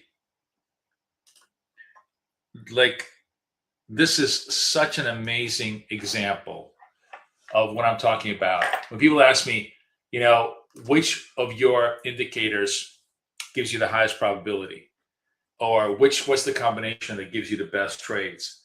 And the answer is none of them, ever. There's no indicator that ever gives you best probability for anything, because all strategies are always context based. That's why algorithmic. I don't know if you guys noticed, but like algorithmic strategies, like the stuff that Citadel trades, Virtu trades, they change those strategies every single month, right? They absolutely adjust to what the market goes. That's what people think that oh my god, I have like this robot. It's going to trade forever for me. No, it's not. It's going to fail for you all the time because of context. And the reason why I bring this up is because this was a great experiment. Joshua Bell, who's a world-class musician, was playing, I believe, like Kennedy Center that night at a event where people were. Yeah, he was playing with a $3.5 million Stradivarius. And that night he was scheduled for like a massive Kennedy Center performance at thousands of dollars, a seat. So in January 12th, he went to the L'Enfant Plaza Metro Station in Washington, D.C. and played. Remember, this is a guy that people pay thousands of dollars for to see. And he played, there was 1,000 people who rushed by, 7 people stopped to listen for any length of time, 27 gave him money totaling $32. Most gave single dollars. Just days prior, he sold out major theater with $100 average ticket prices, right? But at that night, he was playing Kennedy Center for $100 of tickets in front of thousands of people. And that's like one of the greatest examples of context, right? Same skill, same performance, different context creates different results. The market is very much the same. Sometimes a buy is a buy, and sometimes a buy is the best sell in the world. And so all we try and do by putting as many contextual clues on our charts is try to figure out where the context is, right? If the context is bullish or bearish. The signal itself is immaterial. The signal can be bullish or bearish, but where's the context? So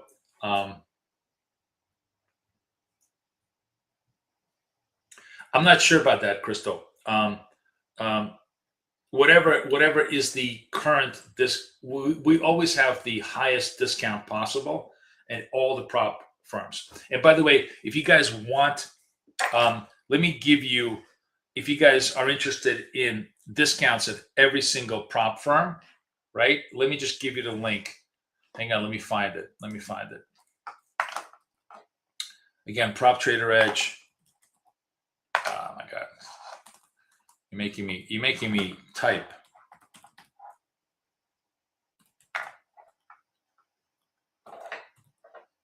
God damn it. Just a second. I need to find the proper link. I should actually, I'm going to bookmark this link so that everybody sees it. So where is the discounts? Here it is. Prop firm discounts.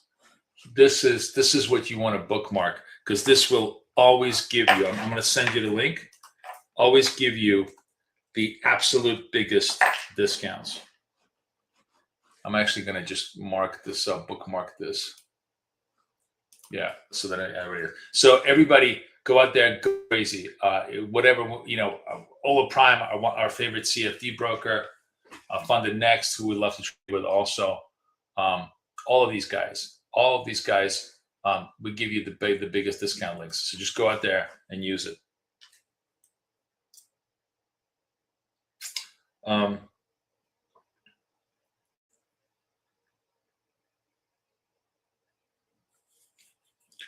Thanks, Gen Z5. Not interested. Thank you.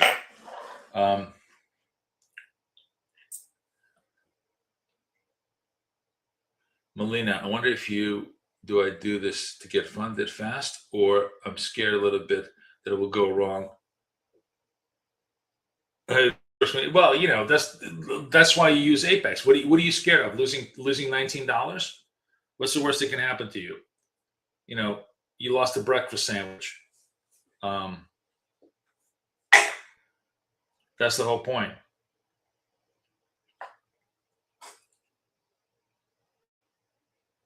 I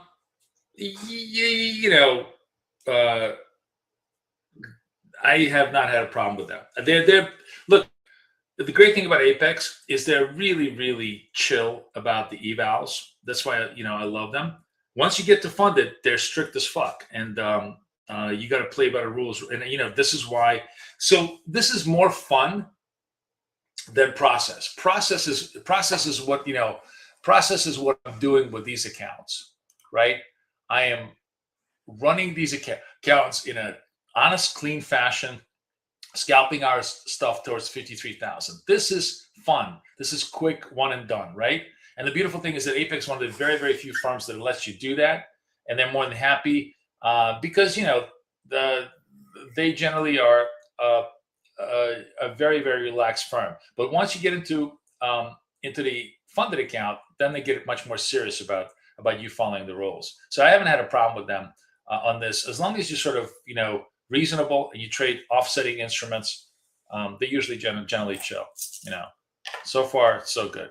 So I wouldn't. Again, as I said, your biggest risk here is $19. That's your biggest risk. That's what you're looking for.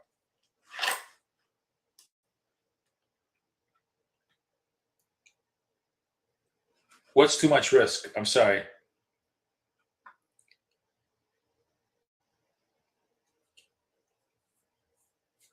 I don't know how $19 is. If $19 is too much risk for you, then don't trade.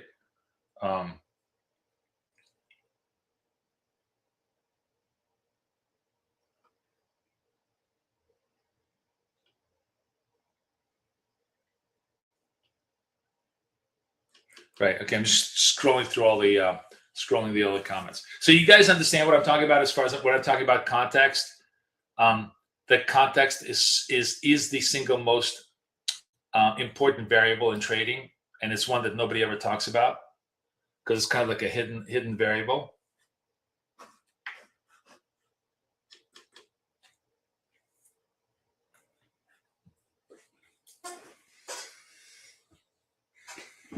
Yeah. Okay. That always, that's always the key thing. So we actually popped here. Look at this big pop. So we're running a very tight range, but if you're following the signals, you could actually trade them. You could have traded this really well. Bounce off London lows, lightning bolt up, bounce down off London. Like I told you, I think I was saying this to somebody. Where do we make money? If we have the kind of market that we have right now, this is the market that we have right now. This is the market that we have right now. If we have a Z market with big ups, big downs, big ups, there is zero way for us to lose money. The indicator always works in this market, right? That's the context. This is the perfect context for us trading. But God help us if we get into this kind of market. There's just no movement, then it doesn't matter what the signal is, it's never going to work. So just be mindful of knowing when the indicator works really well and when it doesn't.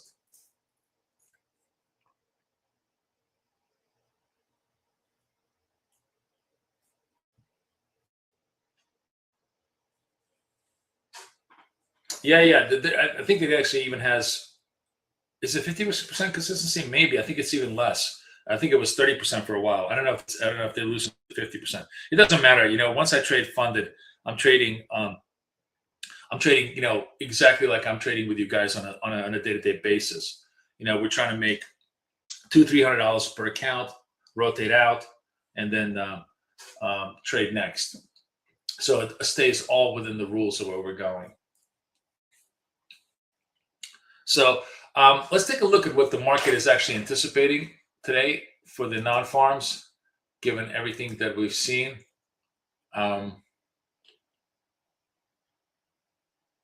Wait, where's the non-farm payroll stuff? What's going on? Forecast. Is this not on here? What? This seems like the calendar is all messed up. Let's go to the calendar.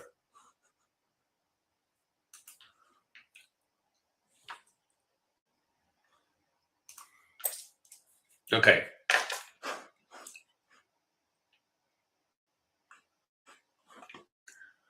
So market looking at 85. I think it's going to come in weak. I don't think it's going to come in 85 because we saw ADP come in weak. We saw that ISM services. If we look at ISM services, which was, let me see if I can go on a weekly basis.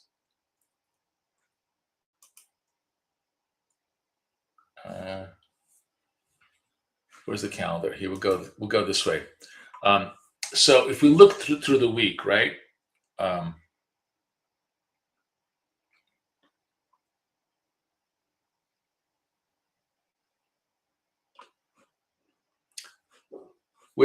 ISM manufacturing was a little bit better. Shh, quiet. ADP was worse. ADP generally tends to be a pretty good precursor of stuff. And then ISM services was slightly worse, but he's not even carrying the ISM employment. Let me, unemployment claims were a little bit better. Not for best. Where is let me go to a different calendar. Trading economics.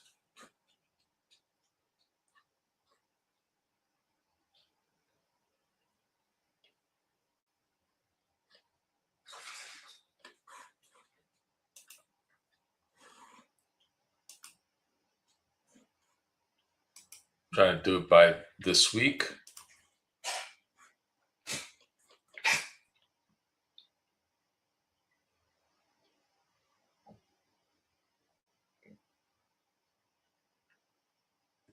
Yeah, so here it is. Employment. This is the thing that makes me think it's going to be a much weaker. Look at this employment number.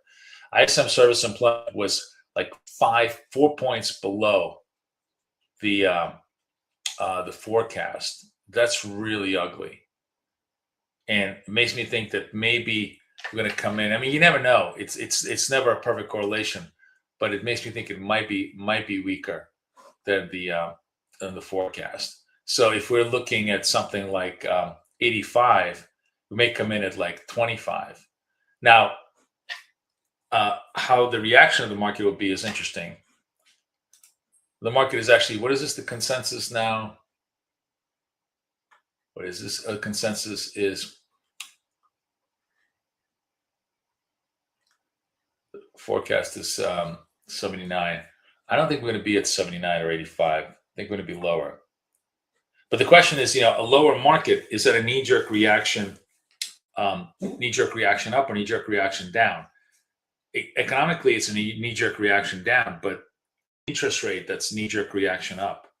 So it could be really interesting to see what it won, how it comes in. I mean, if it comes in, honestly, if it comes in at like 60, I think it's still pretty bullish because it's kind of like the Goldilocks scenario. You essentially have strong enough the economy continues to grow, but weak enough that interest rates are not going to be jacked up and hurt the equity market. So we'll see. Either way, we'll know the price will react, and we'll be on both sides of the reaction. Yeah, get the number early.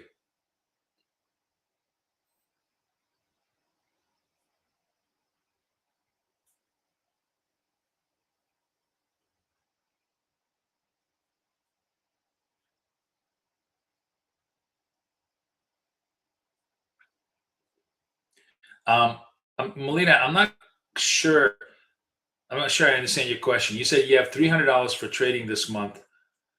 How would you spread the risk across funded accounts?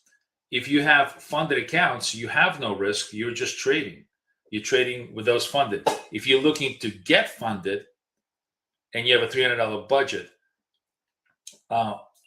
that's what I'm saying to you. When we do the new straddle, it's $19 on both sides. So you're spending $40. You're spending 10% of your budget with a reasonably good chance of trying to get funded. So I'm not quite sure what your target is. If you already have funded accounts, then you don't need a budget. You're running those funded accounts. If you're looking to get accounts funded, this might be an interesting way of doing it. I let you choose, your own path here. I simply show the way, and people take responsibility for their own actions, as it always should be. So we're staying. Where did I have my little? Where's my text? Oh, maybe. So let me put the text back up for everybody, because again, the ratios: 4 NQs, 156 TP, 6 ESs, 42 ticks TP, and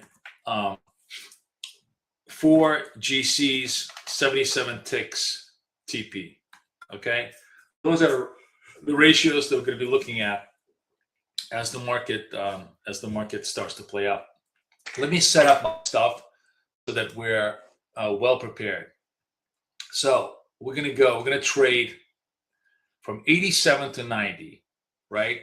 And what I'm going to do is, my poor 88 account. I was having such a good time with my 88 account, trading it on a positional basis. But it is okay. It is what it is. We're going to trade 87 through 90 on this account. So I'm going to trade 87. We're going to trade. Oh, you know what I need to do? Oh, it doesn't matter. We can do it here. This is all set up. So this is 87. So, and we're going to trade for NQ. It's going to be 4. And we're going to set this up properly. 156, no stop. Yeah, that's fine. Then for, let me just move this over. Wait.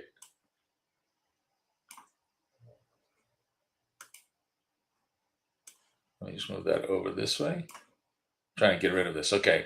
Then for the ES, the size is going to be 6. 6. And the ATM will be 42, no stop. Right? That's going to be our structure. And then for GC, so I think we're going to go This is going to be 4 contracts at 77 no stop. And we're going to rotate, we're going to enter into each account at around 8:29:30. We're going to start entering the trades.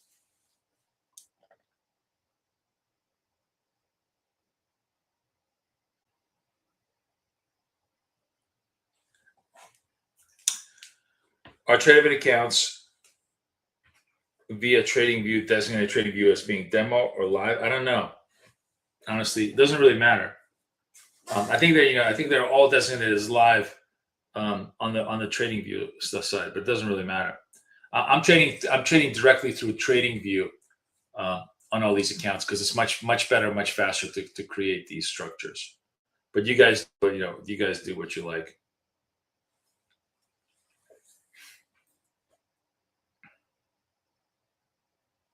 What time we have here? We are 15 minutes away from go. Let's see news flow. Anybody have any intelligent news flow here? So this is, of course, our daily intel that summarizes, the overnight price action. But if you want to go to Twitter, huh.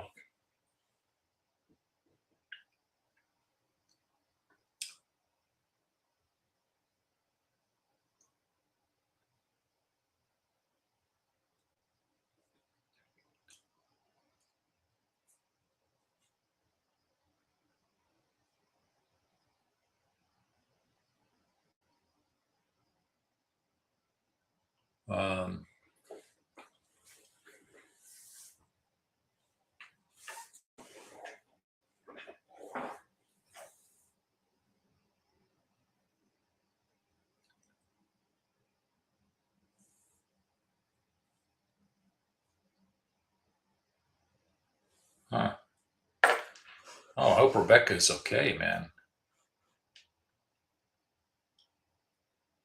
Oh, that's good. That's good. I thought she was.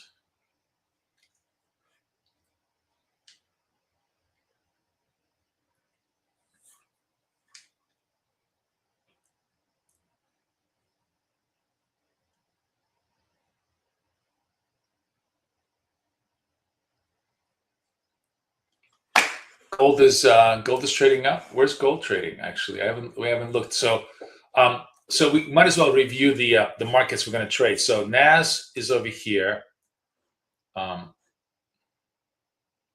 going to just make this a little wider here.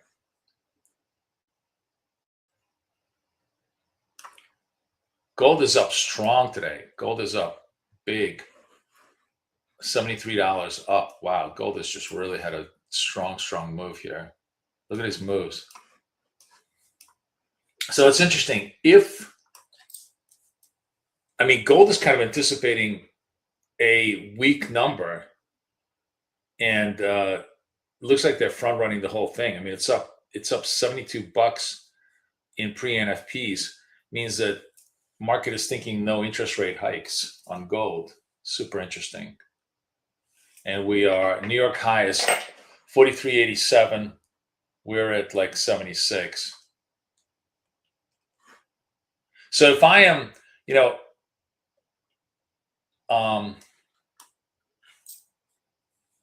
that's interesting. I'm trying to figure out how I want to structure this. If I think the market, if I think the employment is going to be weak, we probably want to be long gold, short NASDAQ, and then short NASDAQ, long S&P on the opposite sides. Yeah, I guess I'm going to be short NASDAQ against both S&P and gold as my hedges, on the idea that the number is going to be weaker than we think.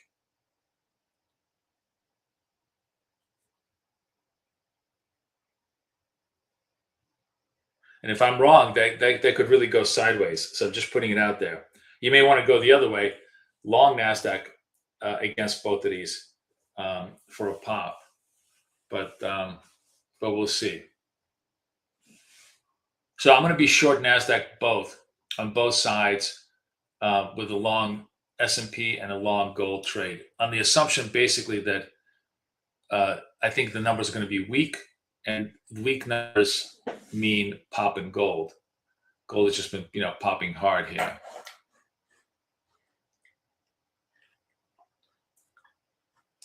And where is ES?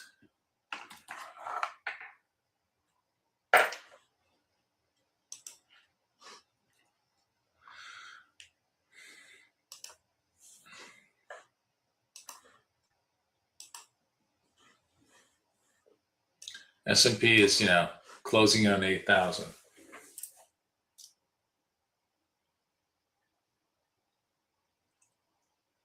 If it's weaker, it should be good for the market. Yes. But I guess, the question is, if it's weaker, who's going to react the strongest that's why it's really hard to call it, right? And remember, a couple of times I've been wrong in my thing. It's still right on my funding because I was able to get the hedge to work. If the number is weak, S&P is going to pop, I think, 10 points. It's going to complete its cycle. I mean, basically, we're betting on the fact that whether we're right or wrong, there'll be enough volatility that the hedge or the primary leg is going to pop its target. That's really the trade. We'll see how that works out. I mean, you never know. It could just be in line and the market just doesn't move. That's why that's why there's always a risk in this trade. But I think, I don't know. Given the fact that ISM was so weak and ADP was weaker, I'm playing Kathy here because this is what Kathy does all the time. She'll take fundamental data and try to project that to the final number, and it's a reasonable projection. You get 2 data points before the event that is showing you weaker job growth. If that's the case, who benefits? I mean, gold benefits the most, so that have to be long that, it could be positive for the S&P on the idea that interest rates are going to stay stationary. We'll see.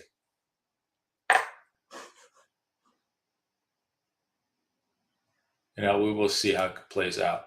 How much time we have? 10 minutes to go. So we're set up on all our ratios: 4 golds, 6 S&Ps, 4 NASDAQs. The main thing is, I gotta just stick to my landing on the accounts. I think what I'm gonna do is I'm just gonna trade NASDAQ first, both long and short, 87, 88, and then trade S&P and gold long on the other 2 accounts, and then we'll see how they mix and match all the way through. Good morning, everybody. We're getting ourselves set up for non-farm payrolls using Apex accounts. They're only $19. Go get a bunch of them. You can still get them, and they'll be able to set you up beforehand. But we're doing a new straddle, so we're trading. Oops, sorry. I gave you the wrong. Here's the Apex link. I'll put the Apex link into the chat. We're doing a new straddle where we're going to be long one asset and short another asset that's similar, on the assumption that one part of that leg is going to really work, that we're going to have a reaction, and that one part of the leg is going to work. So because non-farm payrolls projected to be about 85, we have two data points in front of it: ADP, which was 20,000 lighter than anticipated, and ISM services, which is generally the best prognosticator of NFPs, had a very significant 4% decline. It was expected 51% on the employment reading, and it came in as 47. Now, the thing is, ISM is a diffusion index, right? It's not hard numbers. ADP is actually kind of hard numbers. ISM is kind of like, how do you feel about it, right? So feelings never trump facts. Take that with a grain of salt. But I'm basically, anticipating, given those 2 numbers, I think it's going to be a weaker number. And when the number is weaker, you have to ask yourself who benefits the most. I mean, gold benefits because obviously lower interest rates, possibly no hike in September, and maybe equities benefit from a better interest rate environment. So we'll see.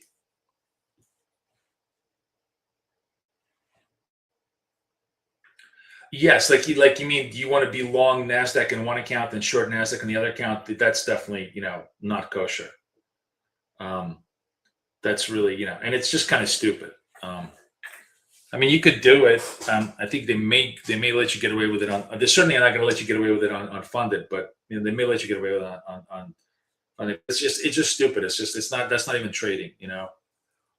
Although there are plenty of times you could lose on both sides. If you get volatility up, volatility down, there's no guarantee that even if you're cross-hedged on a same asset, you're going to win. There's always a risk in all of these trades. That's the whole point. You want an element of risk to be able to participate. But I think this is the most reasonable. We've certainly done this many, many times, and it's been pretty favorable for us many times. So it's been reasonable to assume we can get it done.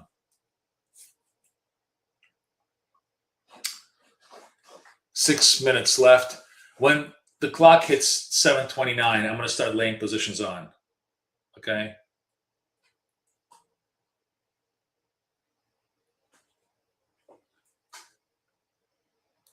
Good morning. Who's new in the room here? Who hasn't traded with us before?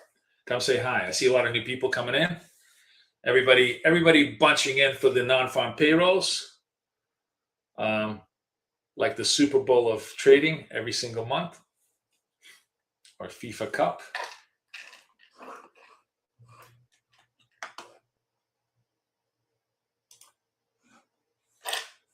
We are London session highs, guys. This is the S&P. I'm looking at S&P. Let's take a look at Nasdaq, just because that's our baby. A little bit close to London session highs.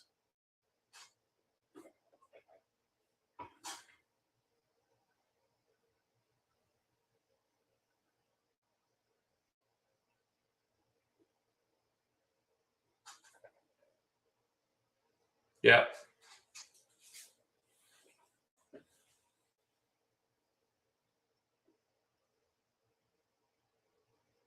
Oh yeah, if you're especially on funded accounts, you never do this on funded. No, guys, like don't even think about doing this on funded. They will just take away the funded accounts, rightly so. This is all on the eval accounts where the rules are a little bit more relaxed.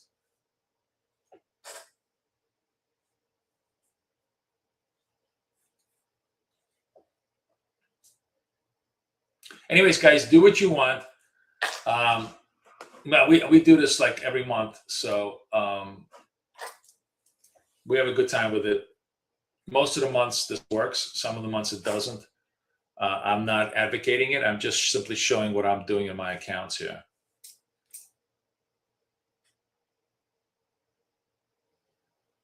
No, I'm doing the new straddle and trade it in Tradeovate today, Ben. Just because I don't want to switch platforms mid play. It's like you have to be focused enough to want to place these trades, in a short period of time. So I don't want to be distracted by multi-platform stuff.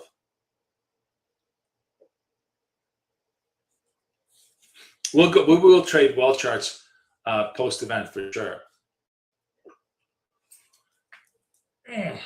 All right, we are 3 minutes away to count down. Hopefully everybody's set up that wants to trade. And everybody else who's watching, have a good time.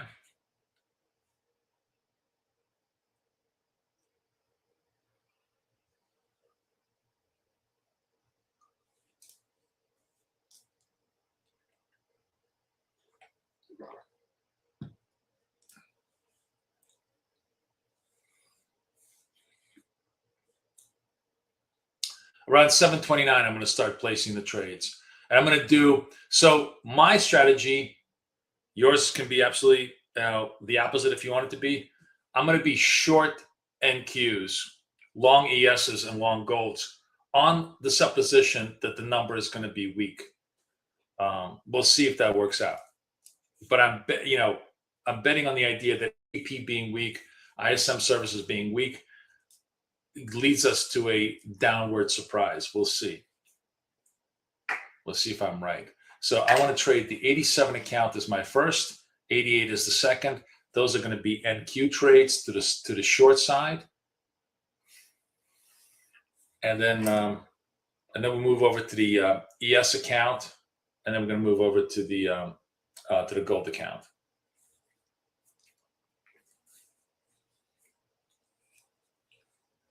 Less than 2 minutes to go. We will start at 7:29 or so.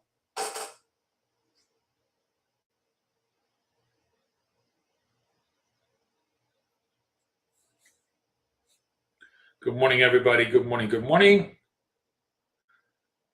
Guten Tag. Anybody from Germany?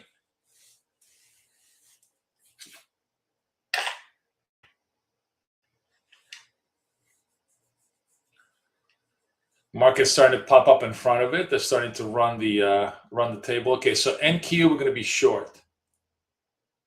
87. All right, sell market. Then we're going to go to 88. Sell market on NQ. Then we're going to go to ES. We're going to go to 89. And we're going to be buying market on ES. And then we're going to go to 90. And we're going to go to GC. And we're going to be buying market on gold. And we will see how it plays out.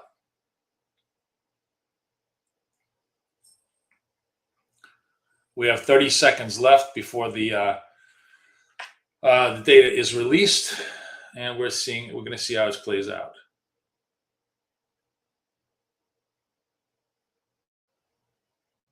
Ooh, holy shit! Negative numbers. Look at that. Look at that. Wow, both of the NQs totally filled. Wait, what the fuck? That was interesting. Look at this. And I still have. Ooh, look at. Ooh, the ES is. Oh my goodness, 3 of them filled. Holy shit. We made money on the NQ beforehand, and the ES on the upside. Is what's the number now? Wow. Look at these moves, guys. That was awesome. That was awesome. We made 3 out of 4 instead of 2 out of 4. So that was a lot of fun. So now we have 3 accounts fully funded in less than 10 seconds. Wow, that was great. That was super, super fun. Okay, now let's go take a look at what the actual print was. Oh, look at this negative payrolls. Holy shit. 23.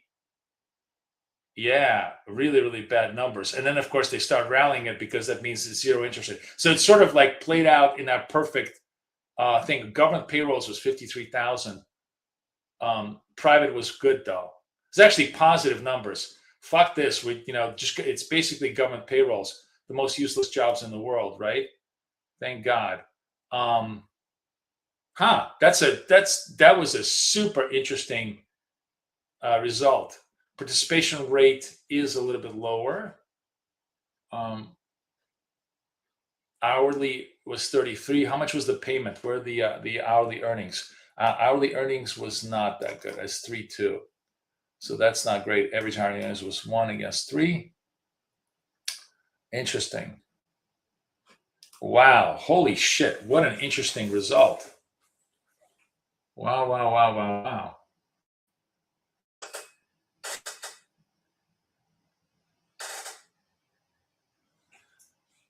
All right.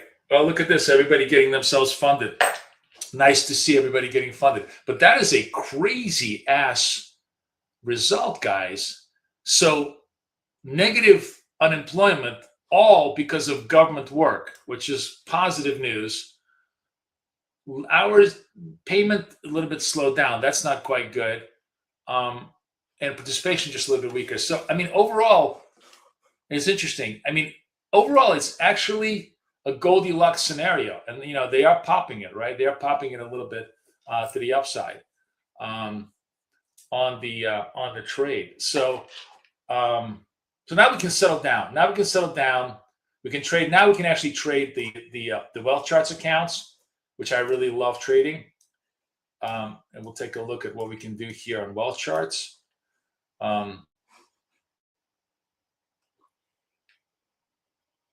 It's not that much of a pop. Wow. Is this right? No, how big a pop was this? No, this is a pretty big pop. Why is it calling it New York high? It's not New York high. It's 8:30. Man, all my stuff here is fucked up here. New York does not start. Sorry, guys. My sessions are all. I have to manually reset my sessions. They're all screwed up. Oh, maybe it's 13 here. Oh, I know why. Because I was using. Oh, fuck. Okay. Let me see if this can be correct. Okay. All right. So that's correct. All right. So London high, 29,772, 5. Yeah, it's about a 200-point spread. Pretty big pop on the candle. How much the candle was? 645 to 7. Yeah, pretty much that. Okay. Let's let the price action slow down a little bit and calm down. Great job. We funded 3 out of 4, which was really unusual. And of course, burnt the last one. I guess that was, which one was that? Was that gold? I'm not even sure. What was the third? Yeah, the last one was gold. And we were long gold, and gold crashed. Is that what happened? What happened to gold? Let's see. No, gold popped. What was I short? I was short. Oh, I was long.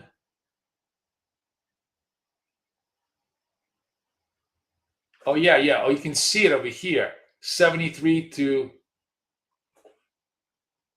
Oh, no. We dropped on gold. So gold dipped. Oh my God, look at this. This would you have been so pissed?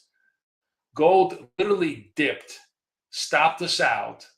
We were long gold, then ran all the way up there. And then we can actually see this on the charts. Let's take a look. Then the S&P, which was the other one, really interesting. The S&P. Here's the S&P. We survived because S&P is not as volatile. It dipped, but didn't stop us out, and then ramped, and we killed it. And then the interesting thing about NASDAQ, look at the NASDAQ trades. The NASDAQ trade dipped here. We dropped like a stone from here, made all our money, in the instant knee-jerk reaction, and then it ran back up. So the irony of the whole thing is that NASDAQ, whether you were long or short, if you were long NASDAQ, you would have gotten stopped out. You would have gotten stopped out on the dip before it came back out. So irony of ironies, huh? Irony of ironies. Super interesting. And how this played out. We're very, very lucky NFP this week, this month, and it all just played in our hands. 3 out of 4 is the best way to go. It's like the best possible scenario of getting funded. So that's how the cookie crumbles. The volatility crumbles. Georgia says gold made its day today, 1,000 in GC. Nice. Tina's very happy she got funded twice. Nice. Good for you. Yeah, I was short the gold. I was short NASDAQ's, long S&P, long gold. The gold stopped me out before it re-rallied, and S&P survived my stop and then rallied to take me out. It's just so much fun. Great, beautiful. So we're going to have a plethora of. So I got 3 more fundeds, and I got 2 that are very close that we can just simply run very close. And then, of course, we got a ton of fundeds in here. Let me just move this over here, off here. We got a ton of fundeds in wealth charts, and we're going to trade wealth charts now as we as we're setting up. Markets are clearly bullish. This feels like a bullish reaction to the to the non-farm payrolls, because it feels like, again, even though the number headline was bad, all of it was government work. The private payrolls actually expanded, and that's going to be viewed positively by the market. Let's see what the I'm curious what the reaction is on Twitter.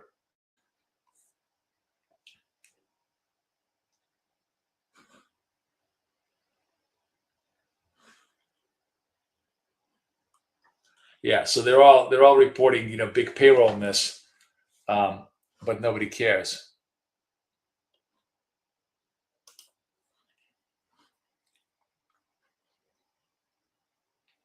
Let's see what the headlines are.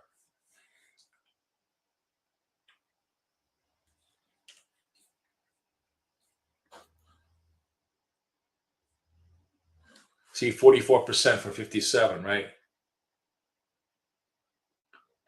See, Investing Live knows what I'm talking about.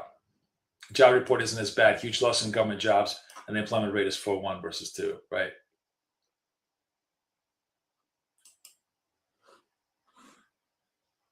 My friend Adam is a smart guy. He knows what he's talking about. What do we got here? We got London highs, ATRs. ATR now is at 20. So if we're gonna trade scalps, and we could trade a little bit of scalps here, we got to go. We got to reset our. And this is the only thing is, I wish I could. I wish this. I wonder if you could. Ben, do you guys know if you could move these things around anywhere? Trading bar. No. I wish I could move it around because I just need more space. All right, we're just gonna have to leave. We're gonna leave trading view on a sliver, just the last 4 or 5 candles on trading view, and just watch the rest of the stuff. So we're London session high is 29.8, and now I'm gonna set my this has got to be 820 32. Volatility now is at 20, so we have to expand our scalp targets to more. And trade that.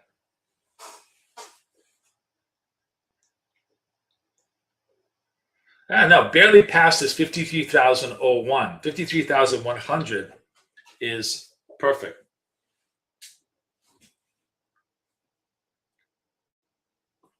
Good job. Everybody had a really, really good day today.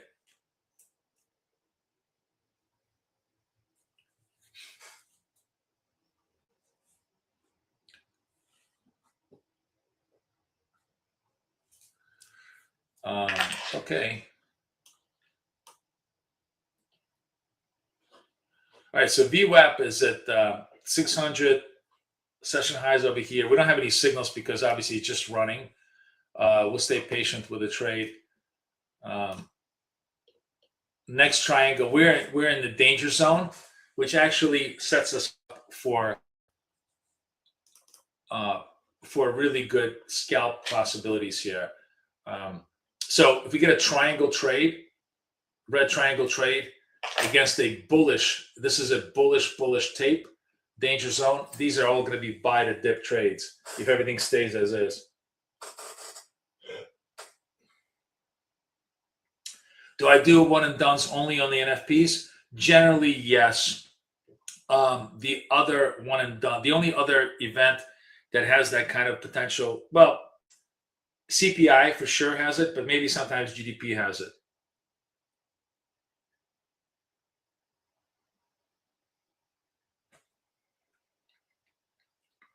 Oh yeah, you're really working the 250. You want that 250 account, huh? Good luck. Tell us if you get it. That'll be a big accomplishment. Good for you. So guys, I'm watching. We're going to watch some scalp trades, but what I was going to say to you guys is, many of you who are just joining us now, I discovered something very, very cool. Very, very cool, which is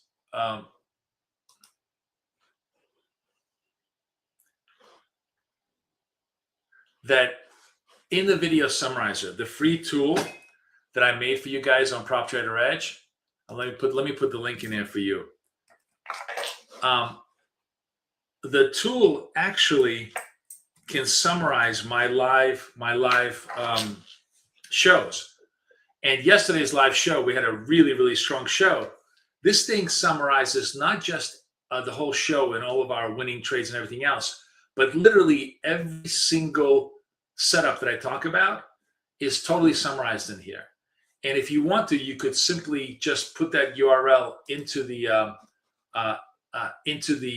tool and download, like I did, download the whole PDF playbook, like all the rules, everything else.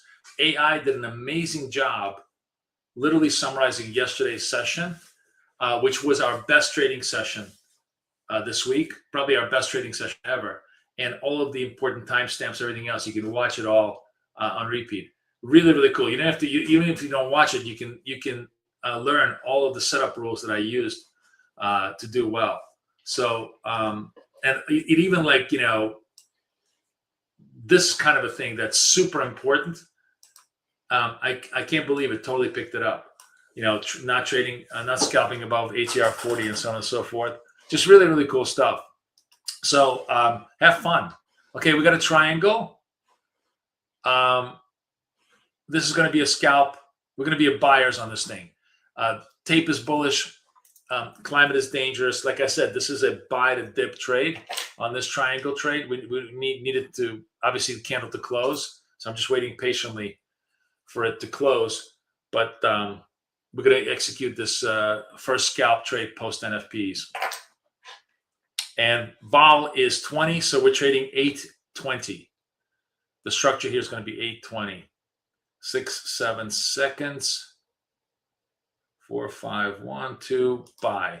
All right, we're in the trade. Let's see if it does the deed for us. And we're done. In and out. Beautiful trade. Perfect scalp. Perfect buy to dip. Good post-event trade. Nice job for everybody who took it. We're in good shape.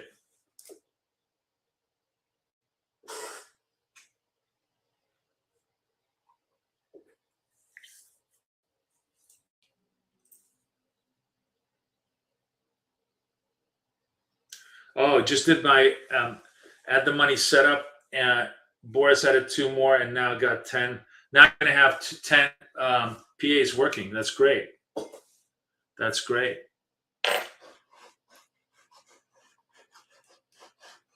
You took it, right, Miguel? That was a very clean setup. We all saw that.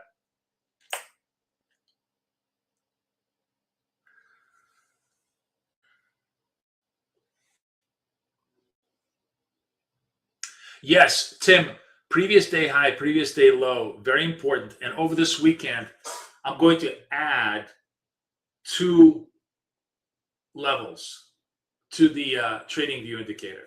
I'm going to add the pit high and low, which is that's 930 to 1600, and Globex high and low from prior day. So we can use those as reference. Those are not those come in ancillary. They're not primary, but they're valuable. So we will add that to it. Absolutely.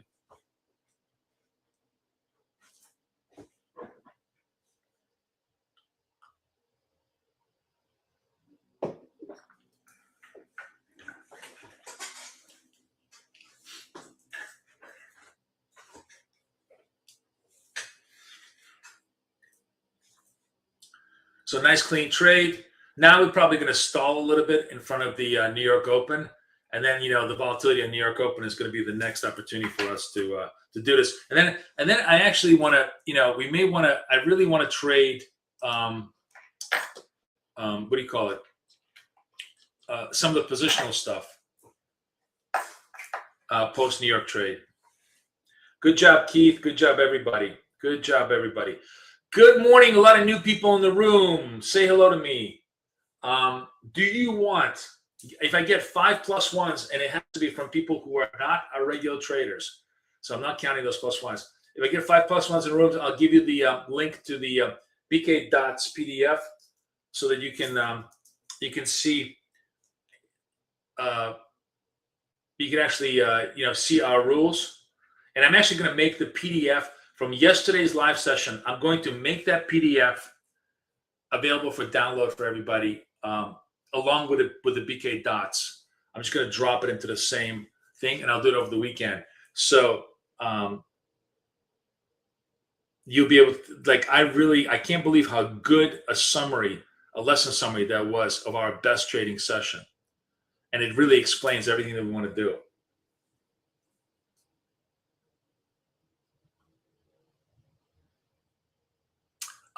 Still a buy here. So this is a red triangle, danger zone, bullish trade. Still looks like a scalp buy for us on this particular trade. The thing is that I'm actually going to trade small. No, I'm late. I'm going to buy. Do I want to buy this? Okay, let's see. I'm going to give it a shot here. I'm going to trade a much smaller size on this one. The reason why is because when I have two consecutive buy scalps in the same direction, I generally take it's unlikely that you're going to get like huge continuity here. I might get lucky. We get lucky again, second scalp, but I always take less size. And by the way, this is so cool about well charts. You can just loosen your size or increase your size so fast. So that's fine. So now, 2-0 scalps, momentum still rules. We're still able to take the trade nicely.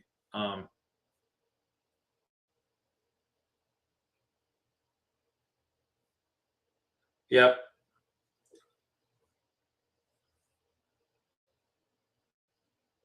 Yes, that's correct, Tim. Because the structure of how we trade, climate, tape, direction. Direction is always is least important component.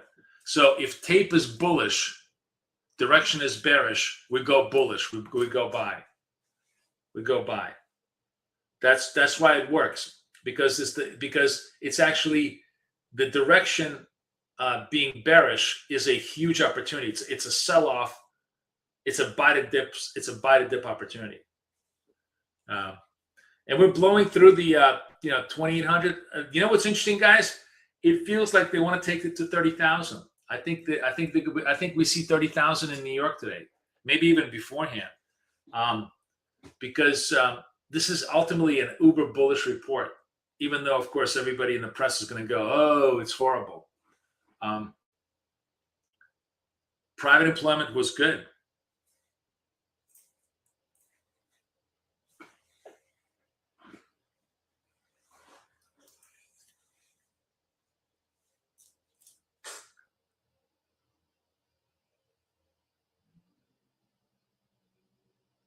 So that's where things stand. Kathy is back on Monday. Yes, she'll be. The Wandering Princess is back. She'll be back. I'm sure you guys missed her. So she'll be back on. So on Monday, we're going to trade 6 to 8, then take a little break, and then, have her run the show, and then I'll come in and join you. But I'm going to be here with you guys all of August. Coaching is going to start probably next week. I'm not sure. No, it's going to start depending on. Yeah, I think it's going to start next Saturday. Not this Saturday, but a week from this Saturday. We're going to do coaching, and that should be a lot of fun. And we will also, for those of you who are new, we're going to have a new offer for coaching too. So you can be able to get coaching. Like, even though you missed the lifetime offer, you'll be able to get coaching on a new basis.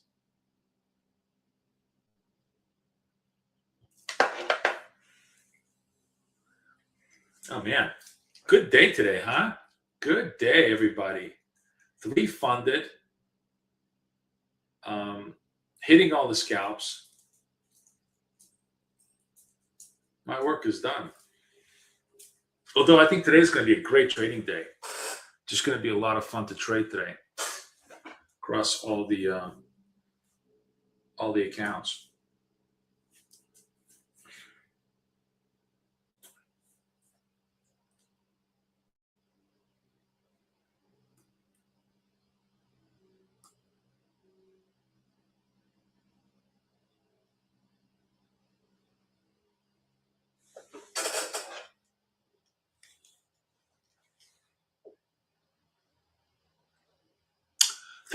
I think there was a third. Yeah. Am I missing this? No, this one. Yeah. This was a sell. There's actually a third signal, which I'm just, zoned out as I'm not trading it. But this is a third triangle signal right over here that we could have bought and would have also banked us. So the other thing is, in a beautiful trend move, like this kind of a uniform trend move, every one of our signals is always going to work, because every one of our signals is basically buy to dip signal, right? So you had like 3 in a row here that continuously worked. I took 2 of them. Yep, really good trades. You're right, Miguel. You're right. I'm sort of zoning out, not trading them, but they are all totally viable trades. Just hitting all the trades right now. A strong trend structure is definitely going to work.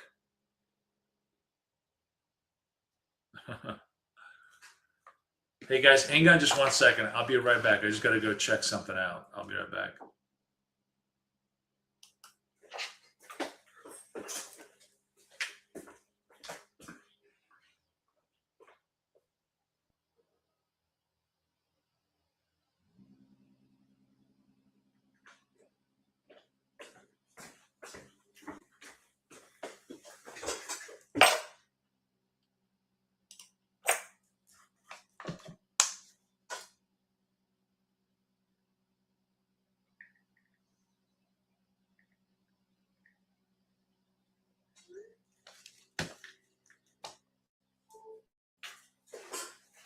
So this one, the fourth one, is probably going to fail, right? And that's the whole point. Again, context. Oh no, you don't even take it because you can barely see this because everything is so scrunched up over here. But the trend is neutral. Once it's neutral, actually, the trade is to the downside. You see the trend is neutral here? We had positive trade, positive trend, positive trend. This, instead of this being a buy, this would have been a sell. And we could have sold this down and that would have worked. So depending on how you were looking at it, you could have done that. But the last 3 triangles were very, very good. All right, you know what I'm going to be looking for right now? Just to see if we get a little bit of the reversal. I'm going to be looking for a lightning bolt trade. If I get a lightning bolt trade, I'm going to trade that against the London highs. Maybe not a good trade, we'll see, but it's worth a shot. Like I said, we've been trading positionally really, really well. And I'm perfectly okay, taking a positional trade here.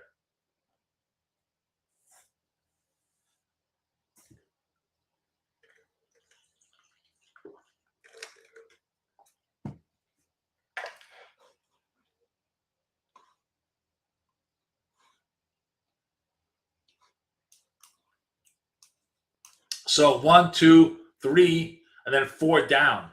Actually, would have had 4 consecutively good trades in a highly volatile environment.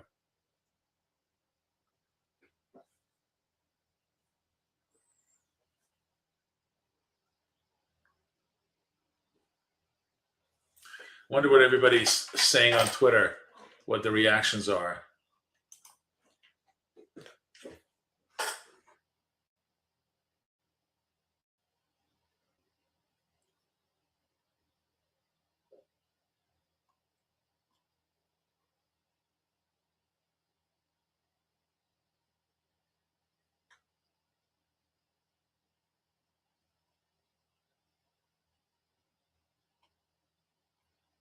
Oh.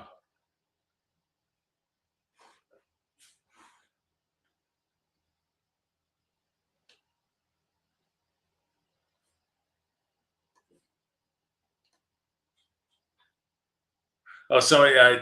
Dollar yen looks like it's really crashing on today's numbers because I guess yields are coming back.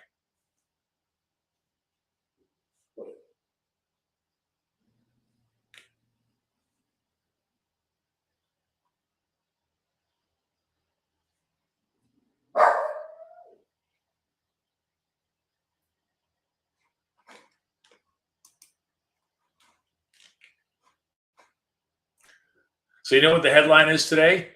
That AI is destroying jobs, government jobs.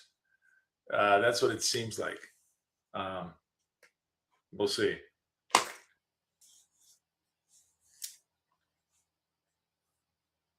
All right, I'm watching. I'm watching to see if we get any kind of downward volatility spike here. Uh, I'm looking for a lightning bolt down, but volatility seems to really die down. London high at basically in front of the 290. I still think as the day goes by, we're going to hit 30,000. I think the bears are just going to hate this day today.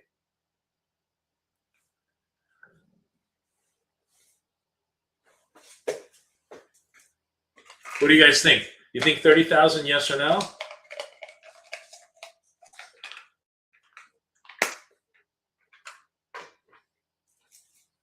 Yeah, Colin, we're gonna go short positionally, which is small size, much larger stops and targets against the London highs. If we get a spike down.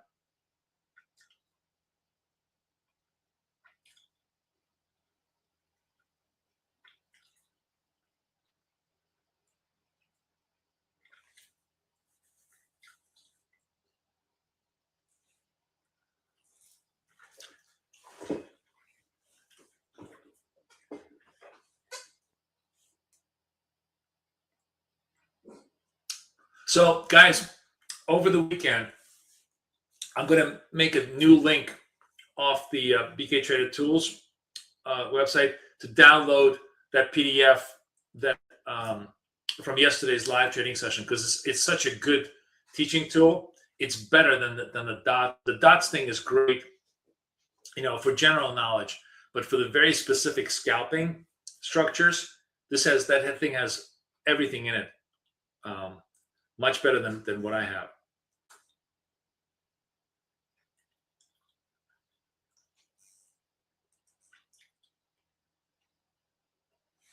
ATR slowing down a little bit.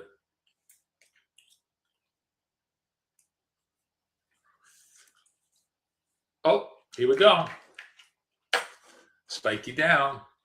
So when I get something like this, I'm perfectly okay getting into the ask position. And then I just gotta the thing is with well charts, remember I'm pre-set up on the scalp ideas. Oh shit, I'm a big size. Fuck. Okay, I'm gonna get out.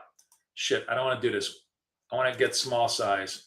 Damn, I'm gonna get worse execution, but I want to be a big size because I want to do this correctly with you guys.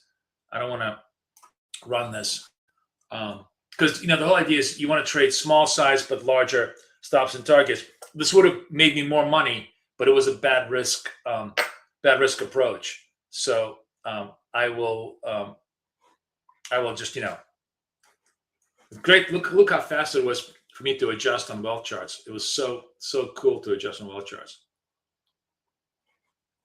But yeah, basically we're trying to trade positionally against this move here.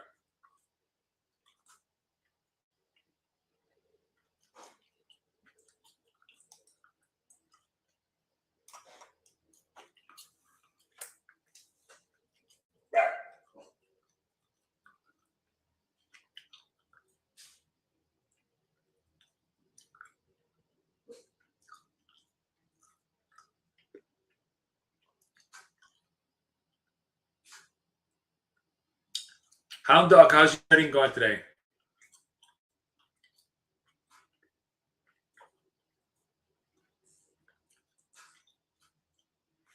So how many people got funded off of the one and dones today? I know Tina got funded.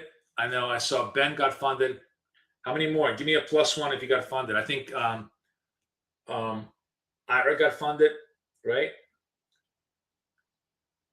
Let me know.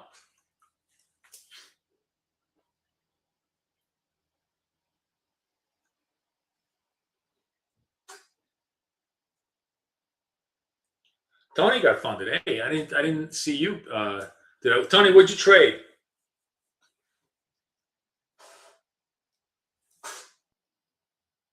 Good job, Joe. Tony, did you trade NASDAQ against ES or NASDAQ against gold? What'd you trade?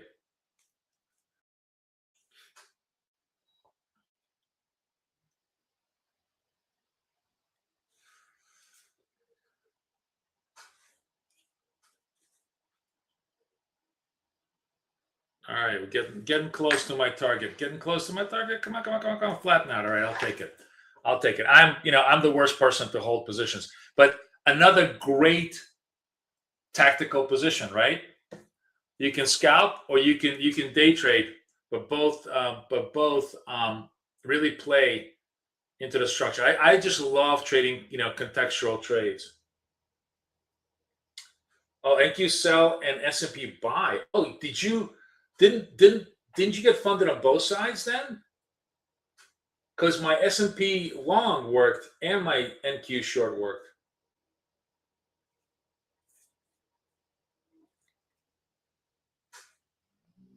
Did you only get funded on one side?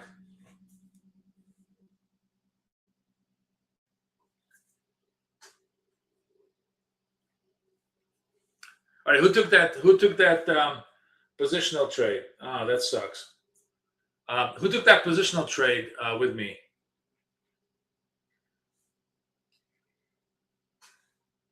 Well, hey, half a loaf is better than none, right? Anybody take that short with me? And who else? I wish Dr. D was in the room. He'd be milking this thing for 150 points. Keith, are you still in the trade? Who's still in the trade? Who's still got the patience to hold on to this trade?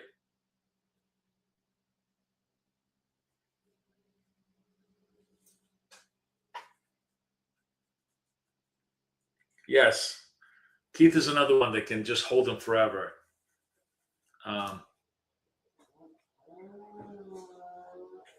Good for you. Nice moves. I know. I mean, the really, really good way of trading this is with a 2-lot, make the money on the first, put the second one to break even, or just simply keep the second one at session highs and just see if you can milk it all the way down. Because sometimes you can get a V-shaped reversal. But this is a nice clean. You know what I really love is the very fact that our indicator, you know how we always try to pick tops and bottoms, right? We always try to have picks and bottoms, and we're always early, and it's always a pain in the ass. And this is the first indicator that has not been early, that has been spot the fuck on. STFN. STFN. That's the technical term for it. STFN. Right? Yeah, it's been good. I mean, Keith, you've been trading this for a long time with me, so you know.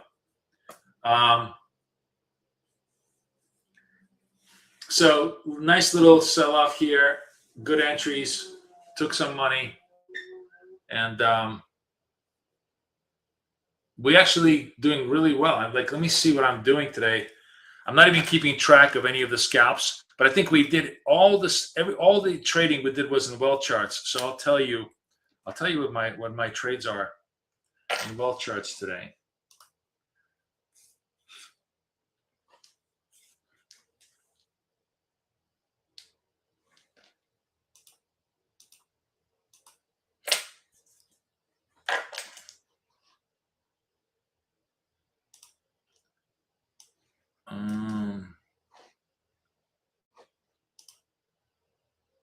No, trades. I want to go trades today.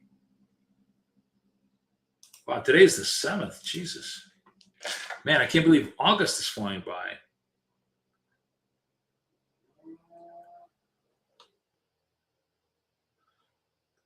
One, two against 1, 2, 3, 4, 5, 6, 7, 8, 9, 10, 11, 12, 13, 14, 15. Really? 16, 17, 18? Wow. Wow. Holy shit. 18 out of 20 trades today, guys. That's a 90% hit rate.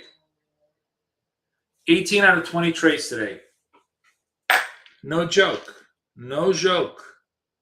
You want to see it? Let me show it to you. I can't even export it, but like, no joke. This is the wealth. This is the wealth charts run. Look at this. Today's 7, right? Look. Oops, hang on a sec. Let me move this over. You can see there's 20 trades and there's only 2 reds. So 18 out of 20 trades. That's really good. Really, really good. Good for us.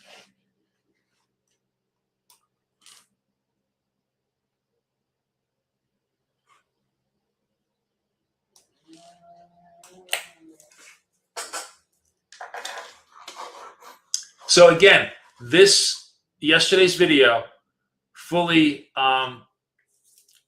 summarized. I'm going to be able to put that into a, what does this thing do? What does this do? A link copy to the clipboard. Oh, okay. Oh, this is a link to the video. I'm going to put that into a PDF and make it downloadable for Monday.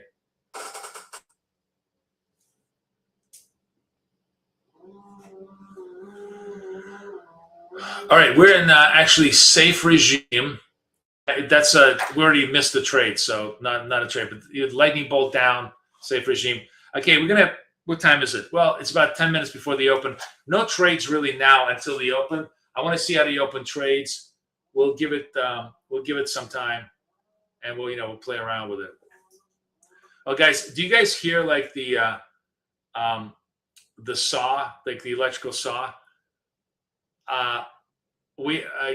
My next door neighbor is cutting down my next door neighbor and I share like a tree, and the tree is like all bent out of shape, so they're cutting down the whole tree. So it's just going to be them just making noise. My dogs are barking, and it's just causing me a headache right now. But another one bites the dust in our neighborhood. I've had to have cut down 2 trees since I bought this house. I've never spent more time on shit I could give less of a fuck about than I have since I've been in the suburbs. I was just thinking, I don't even look at nature when I'm in New York City. I couldn't care less what the lawn looks like, what the trees do, what the weeds I need to worry about. Like, that is not a thought in my head. And that's all I have to do when I'm in the suburbs.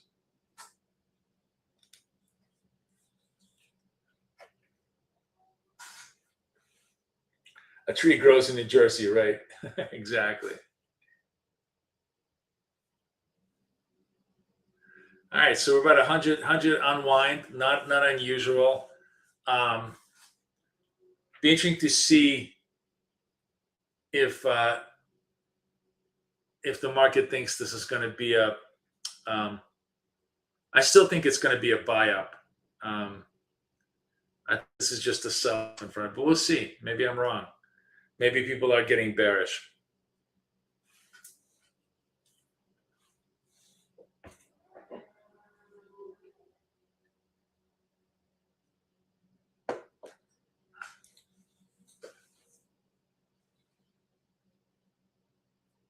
Anybody from Michigan trading with us today?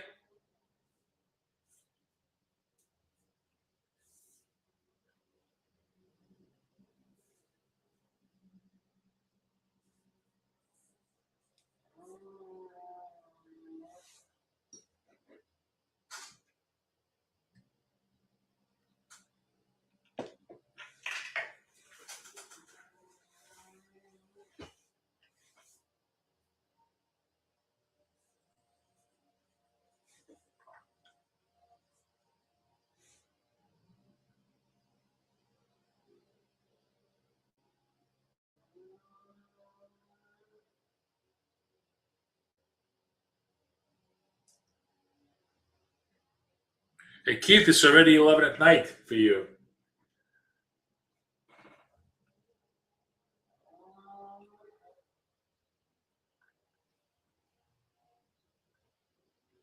So fully unwinding the move here. Fully unwinding the move. Could have had a bigger turn here than what I took.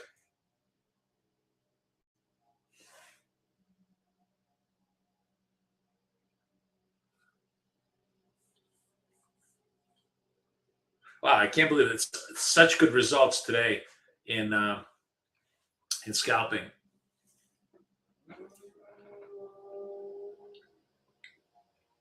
We'll see. I may actually PDF this session as well. How well it summarizes this. Maybe this session also has some interesting takeaways, and maybe put them together into one single giveaway document. That way, you guys can have a good reference source.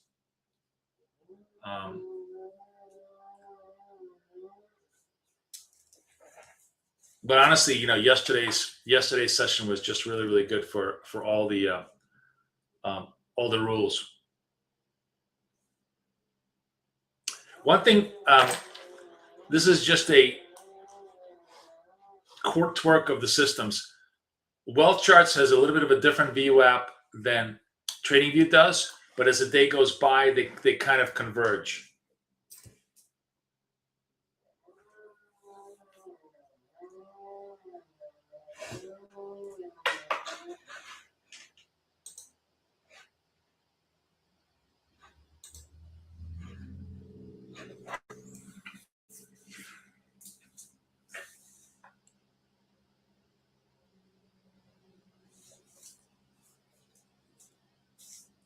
$15 minutes to the open.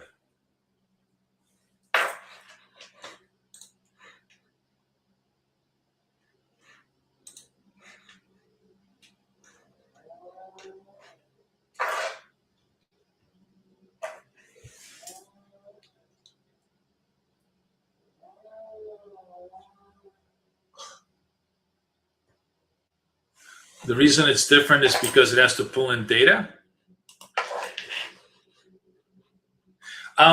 Colin, there is a full video that describes the whole dots indicator.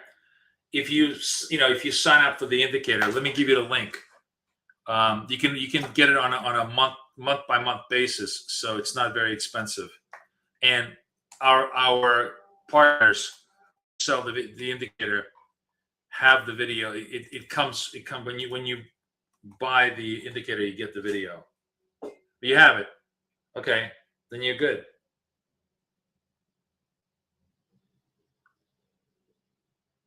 If you scroll VC to earlier, it will change the view up. So what he's saying, I'm sorry, is different is it needs to pull in the same data.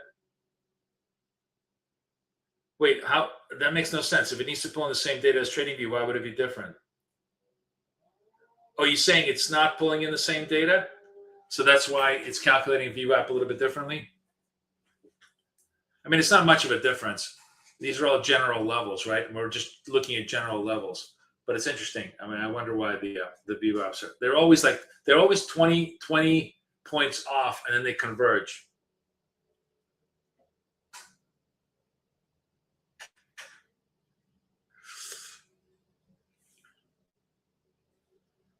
Who's new in the room right now? Who's never traded with us before? Never scalped, never position traded?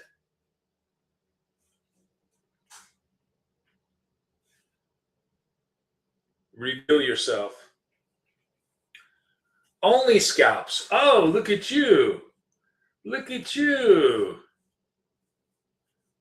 We love your handle. Only scalps, man. We trade every single day, 6 to 10 o'clock in the morning. Come hang out with us. I think you're going to find it very productive. Where are you from, Only Scalps? And what do you trade? Where are you from and what do you trade? My two go-to questions. Oh, hey, guys. We got a scalp actually coming up. Tape is bearish. Climate is dangerous. We got a green Triangle, we definitely want to do the scalp. Oh shit, where am I? Right over here. I want to go to, I'm going to see if I can do join ask. Can I get into it? No, fuck. Let me see if I can get it in. Come on. Hit the ask. I'm being a pig. Oh, fuck. See? I'm being a pig.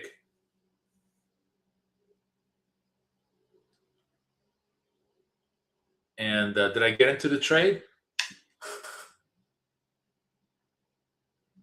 I was trying to be cute and trying to sell the offer, which something. Remember, I told you never get cute. Just take the market entry. Had I been in the market entry, it would have been fine. There we go. Did we get done? Did we get done? Okay. I'm gonna cancel out. I want to cancel everything out. Cancel. Okay. Cool. All right. Another one bites the dust for a positive scalp. Again, it's easier to see on TradingView, so I'll show it to you. We're trading well charts with TradingView signals. Uber bearish tape, massive, danger climate, high volatility. Green triangle means we sell it, baby, because tape beats direction. So we sold on the close here at 28. Vol is 16, so I'm basically trading 8 target, 20 stop. We sold this 6 to 16, and it went down all the way down to like, what was it close? 28. We sold at 28, so it went down to 14. So more than enough room to have made the scalp. I made the scalp here. So we're just chilling and willing.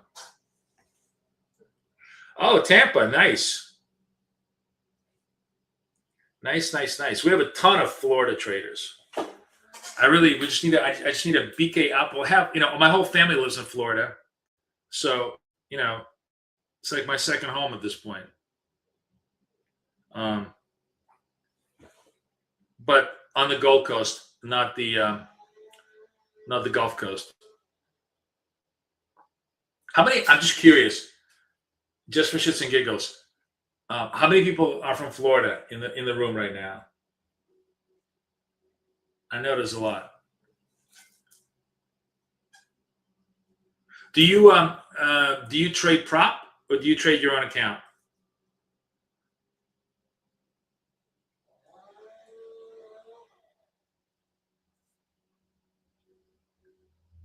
See, Collins from Florida. I know it. All the FLLs. Yeah, good for you. Prop it. That's it.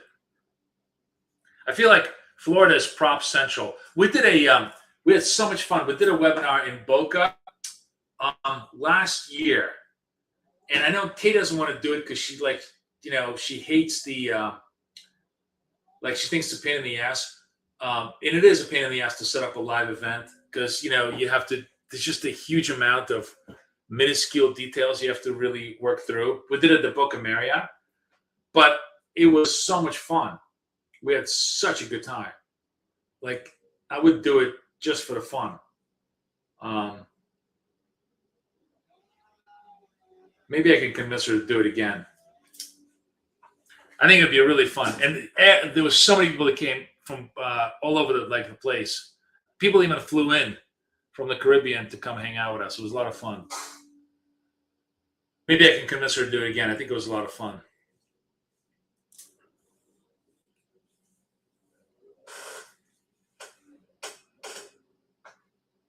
Well, hopefully, scalps, if you hang out with us, we'll show you our way. Hopefully, we can stabilize you a little bit. We've been trading really, really well lately because we have this indicator that I developed, and we've been just throwing away almost every single superfluous thing to it, and getting it down to the core, and having it cut down to the core really has been just super accurate for us. I showed the guys. Let me show you again because everybody's in the show now, so you guys can actually see it. So aside from the free traded tools that I have, the video summarizer, of course, I have hang on a second. Let me get this over here. The trade analyzer, which again, this is $1,000 saved for you guys. Because if you have TradeZella, if you're using TradeZella, this is better than TradeZella and it costs you $0. So I showed you our numbers. Let me do this again because let me drop all the stuff. And actually, I don't. This is Tradeovate, so I didn't do any Tradeovate trades today, so that'd be fine. So what is this? 4? Hold on. What is this? 74? Where am I? 74, 300, 311. I just want to make sure I'm not. 6 by 311, 18. 35, yes. 74, yes. 300, 54, 79. What is that? 1, 2, that's 6. That's it. That's correct. Eight accounts. Okay. So watch this. So this is my results for this week, right? And we can go through the whole thing, but the most important part is usually we're doing 200, 220 trades that week on the scalp side. And this week, we just did 134. So two things really jumped out at me. Usually my comms are like 30% of gross. Really, I'm paying like a third in comms. And now I'm only paying a fifth, which is huge. And I'm under 200 trades, and yet the P&L was pretty good. And so that is a testament to how much better we are at filtering the trades, right? At the overlay helping me filter. The other thing that was just blew my mind is only 3 L's, 3 L's, consecutive L's, which was unbelievably good, right? In terms of risk control. So 3 L's were pretty good. Everything else is always the same. I'm always going to be under 1 R. That's going to be all my trades are going to be over here. I'm never going to make huge money and never going to lose huge money. I'm always going to be just, doing small scalps. Even revenge trades were okay. And then the most other interesting thing that was that came out of this that was super. The one thing that was not great was the win rate. I wanted to get the win rate higher, but the win rate was very badly driven down by the longs. The shorts were excellent. We're at 80% on the shorts. The longs were weak. I don't know what happened on the longs here. I could look at it more. But the thing that also jumped out at me was 1.5 on the profit factor, which was very good. Anytime you're 125 or better, you're good. At 1.5, that's perfect. That's really like the only thing that I'd really love to improve is take this to 75. Recovery factor was also great. A two on recovery factor is a really, really good number. So, if I can just keep doing this next week, that is a very, very steady performance for us. And that is, I think, a testament to the regime overlay and helping us really, really control risk. So that's it's pretty good results today. I just I shared it early in the morning, but then everybody I know that a lot of new people came in. So hopefully you guys like it. Please use the tools, right? They should be really, really useful for you. And also, by the way, I don't know if you noticed, but you can literally, this whole report, everything in this report, click this download button and you can save it. So you know how they tell you, you got to take notes every single week on all your trading, blah, blah, blah, blah, blah, blah, blah. I hate taking notes. I hate doing clerical work. This does all the clerical work for you. You save it, and now you have a record of it, and you can refer back to it, as your trading. This becomes your trading journal without you having to journal anything. Oh, that should be the tagline. Trade Analyzer, your trading journal without you having to journal anything. That's what you get. And it, of course, works on wealth charts. And also, how much of a pain in the ass MetaTrader is. It's the worst platform in the world for reporting. This thing does an amazing job with MetaTrader. All you got to do is just click this, drop the MetaTrader numbers in there, and it will do the exact same thing. Really analyze the whole thing well. So enjoy it. I made it for you guys. Have a good time with a trading journal that doesn't make you journal.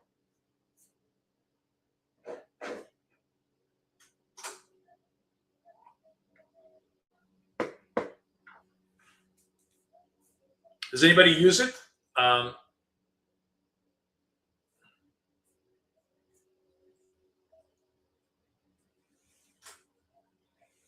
Yeah, great. Thank you, Keith. Thank you. All right, we're almost at the open.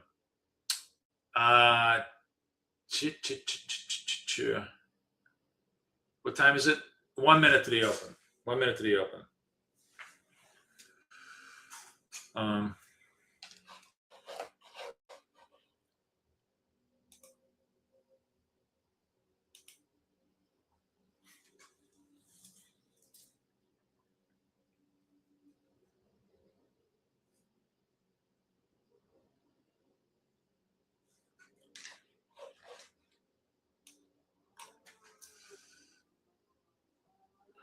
Coming down all the way to VWAP. So they sort of cranked it to 2029 and gave everything back.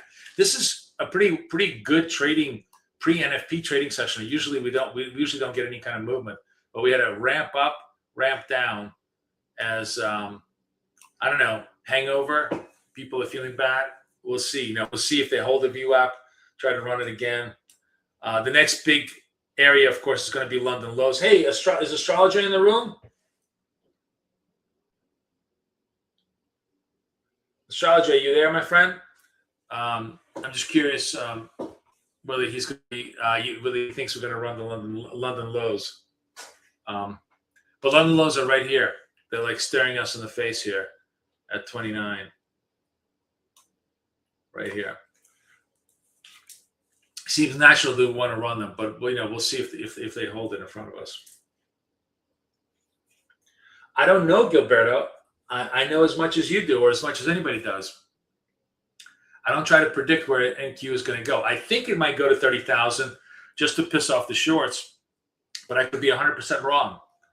Most importantly, it doesn't matter where what I think about where the NQ goes. It only matters if I can scalp it properly.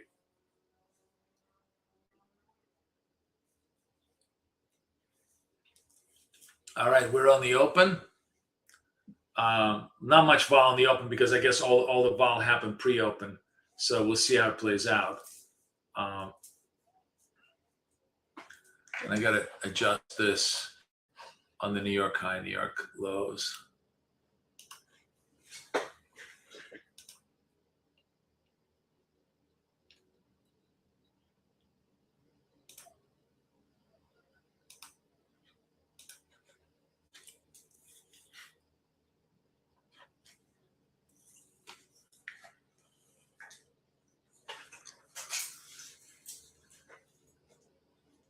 Yeah, much more tepid reaction. You think about hit 30,000? Okay. We're probably both wrong, but it's fun. It's fun guessing, right?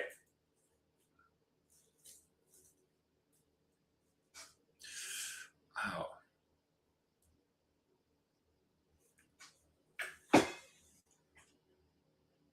So as English will be the first one to tell you, that the most natural target now is the VWAP, which is sitting right down there, waiting to be scooped down.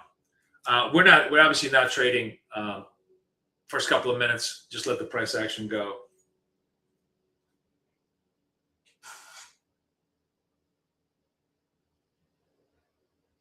Carlos is long. Carlos, man, nice big ballsy move over there at the 2940s.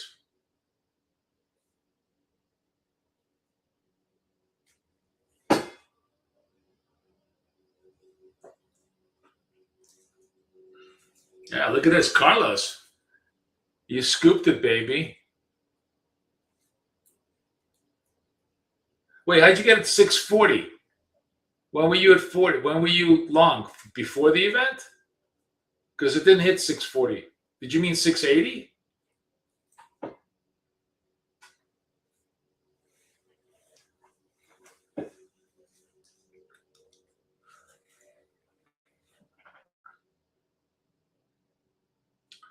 All right, we bounced off the move here.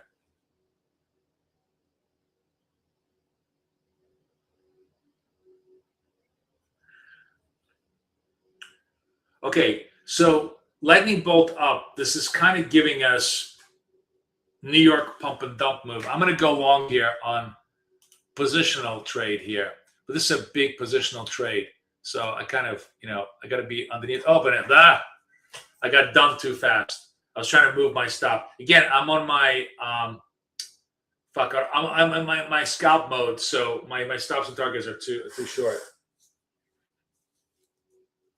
Oh, you had an order that level. Nice.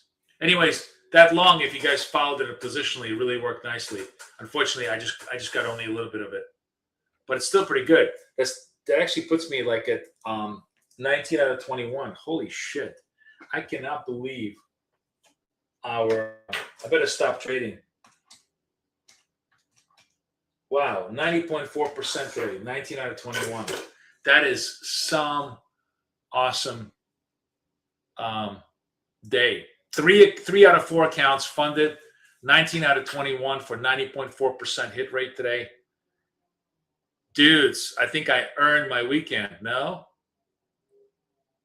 I think we did a good job today.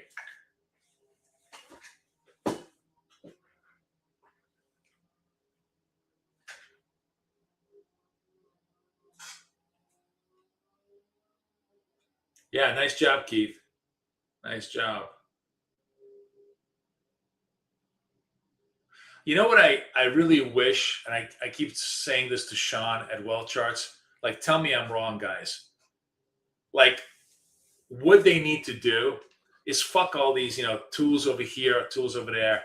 They need the fact to have like 2 functions.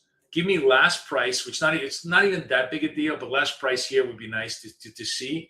But what I would love to do is a drop down on the brackets so that I can just, like, instead of me fucking around with looking for the brackets over here and resetting them, have give me I just want to preset 3 sets of brackets, 1 for scalping, 1 for positional, 1 for, whatever, right? And I just have it right over here as another drop down box. Boom, boom. It would take me 5 seconds to scalp it. Tell me, I want to hear everybody who's a Well Charts trader if you would like that functionality, because I don't want to go to Rob and yell at him unless I have confidence that you guys agree with me that this is useful. Give me a +1 if you think that would be useful.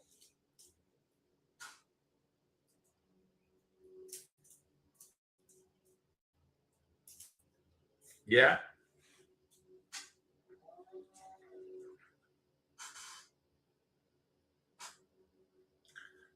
What functionality, Ben?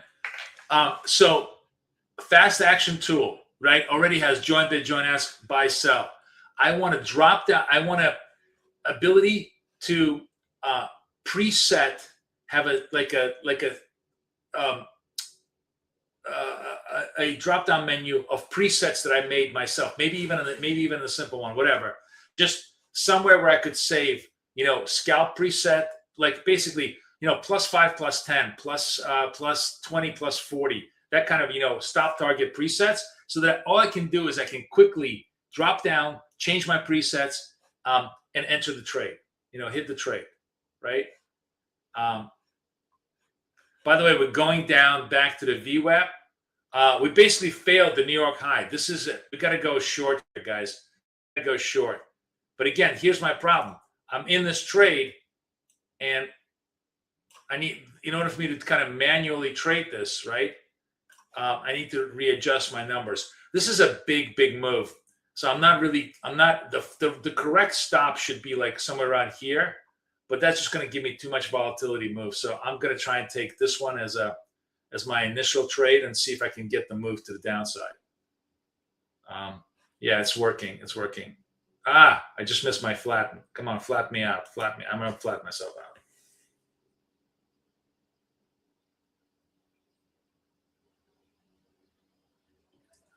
Well, how do I? Okay, so Ben, maybe teach me. So I'm in simple, right? So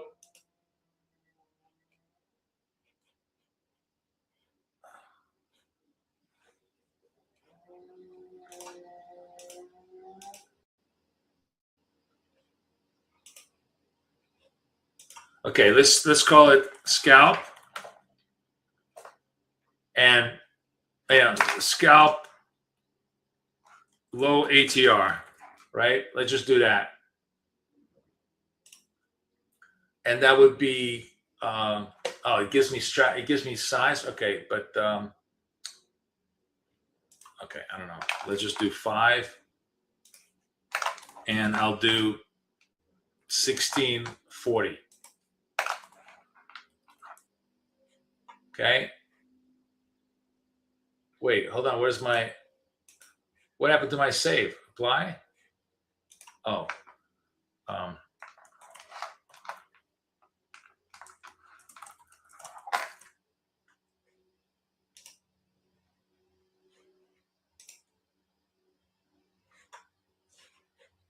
But the problem is I have to change it in the multi every time, and it's annoying.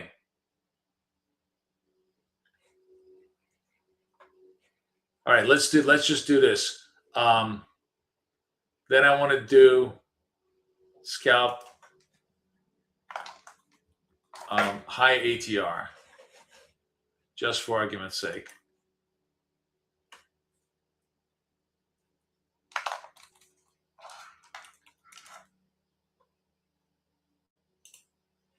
And quantity, let's just do 3, and we double this to 3280. Save, apply.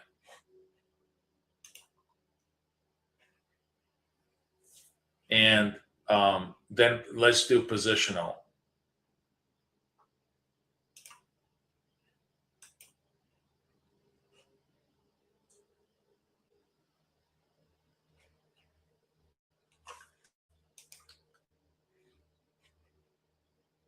Wait, let me do this.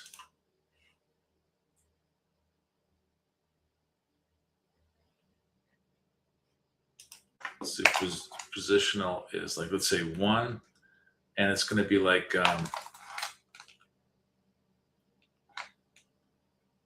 8160, just for argument's sake. Just give me wide enough brackets. And we do this as positional.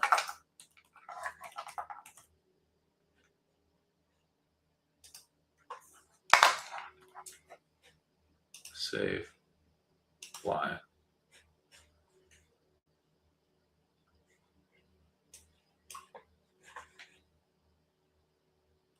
So now this is synced, right?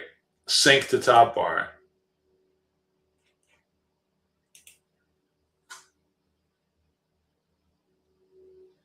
But I still have to change it over here. I'd have to change like my strategies over here.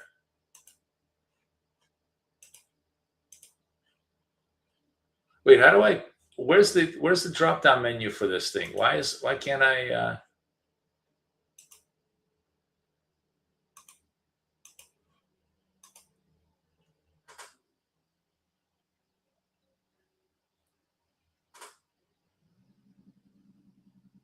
Yeah, I'm using multi, but how come I can't pull up my drop down menu here?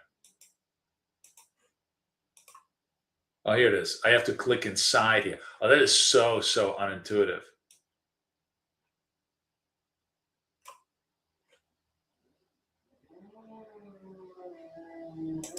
Okay, so we're like at 36 ADR. So yeah, you have to do this and sync it. Yeah. Yeah, that's a little hard to do. I mean, it's not horrible, but it's a little to do. It would be much better if you could save strategies, save brackets inside here.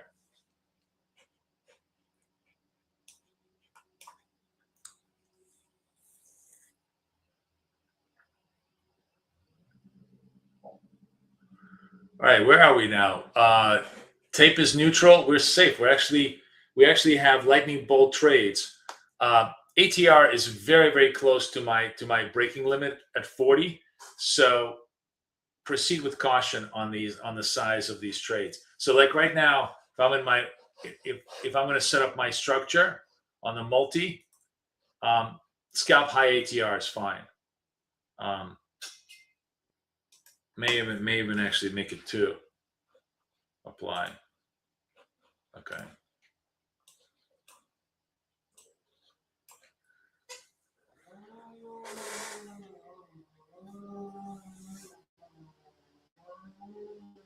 The indicator works much better in low volatility environments. I mean, high volatility is always brutal, right?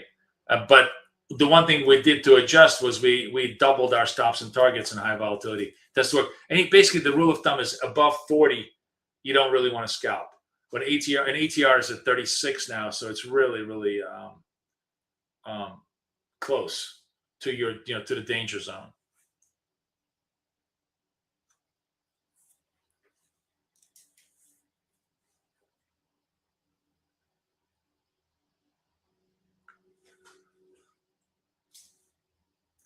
Wow, we kind of died. Look at the New York. Like all the action was pre. This was such a good day because all the action was pre NFPs.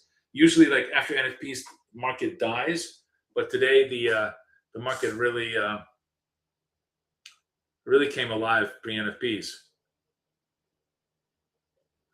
High vol sucks. Yeah, well, high vol is good for positional trades. Where are we? Oh, I missed it. Let me see. Okay, I'm late. I'm chasing this trade because I'm yapping, but it still got done. So condition was safe, right? Right over here for high vol trade. So it still got done. So this is great. You know what? 20 trades out of 22.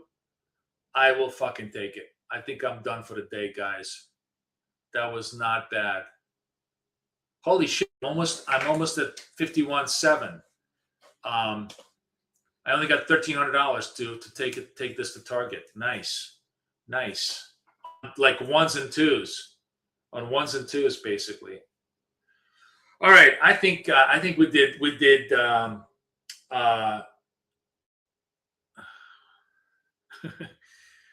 productive work. I was going to say something very snide, but I held myself back. We did good work today, guys. We are 20 out of 22, fucking 91% on scalps and day trades. 3 out of 4 funded. I don't know how much better we could have performed today. And you can see the tools are really, really, really helping us hit it.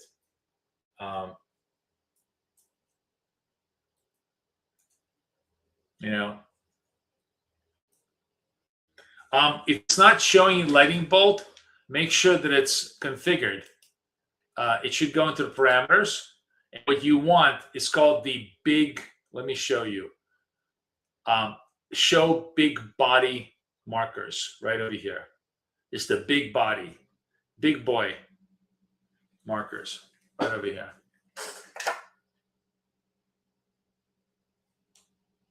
Okay? Make sure that's clicked.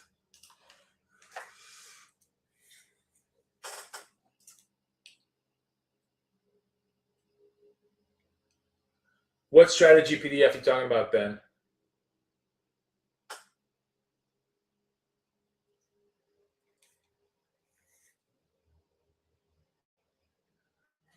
What strategy PDF are you talking about?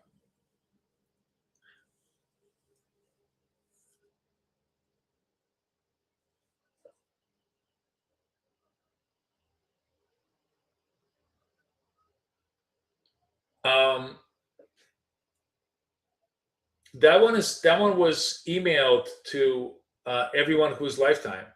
It's the glossary of the whole product, including the regime overlay. Oh, I mentioned about this one. Sorry, where am I? No, this one. This is yesterday's. This is PDF from yesterday. You can get it yourself. You don't need it. You don't need my help for it. But this is the PDF that the video analyzer made from yesterday that gave very, very good summary of everything that you need to know about the strategy. The video summary, right? So I'm gonna be able to offer the video summary for everybody to download. Yeah. Bella, we hit 3 out of 4 funded today on one and dones in Apex. Thank you to the OGs. And 20 out of 22 scalps. We just had a blazing day today, Bella. Blazing day. So thank you for all your support. By the way, all those freebie Apexes that I give away, you can thank Bella for. And I still have some more left. So definitely we're going to give away some next week. But yeah, yeah, it's really, really good. Yeah, it's really, really good. Thank you so much. Yeah, thank you. We're actually wrapping up. I'm gonna peace out. I gotta go feed the doggies and take care of all the stuff. But look at this. I mean, price action super ugly on the open, and yet winner, winner, winner, chicken dinner all the way through, right? Winner, winner, chicken. I think actually, as a matter of fact, we really deserve this today. Today, we definitely deserve this. Hang on. This is what we need. We need this. Hold on. Where am I?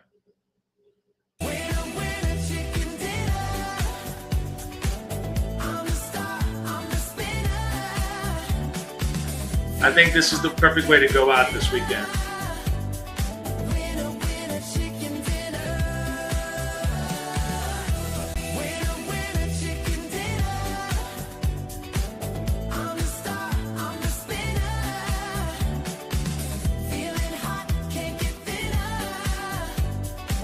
My favorite line of that is, feeling hot can't get thinner. I think that's hilarious. It's like the least PC line ever. Winner, winner, chicken dinner, feeling hot can't get thinner. I love it. It cracks me up. All right, guys, that was super fun. Thank you so much. We'll be back next week. Let's keep our focus. Let's keep our structure, and hopefully we will maintain our strategy. But everybody have a great day. Thank you so much. What a great session it was. Everybody have a wonderful day. I'll see you guys Monday. Take care. Bye-bye.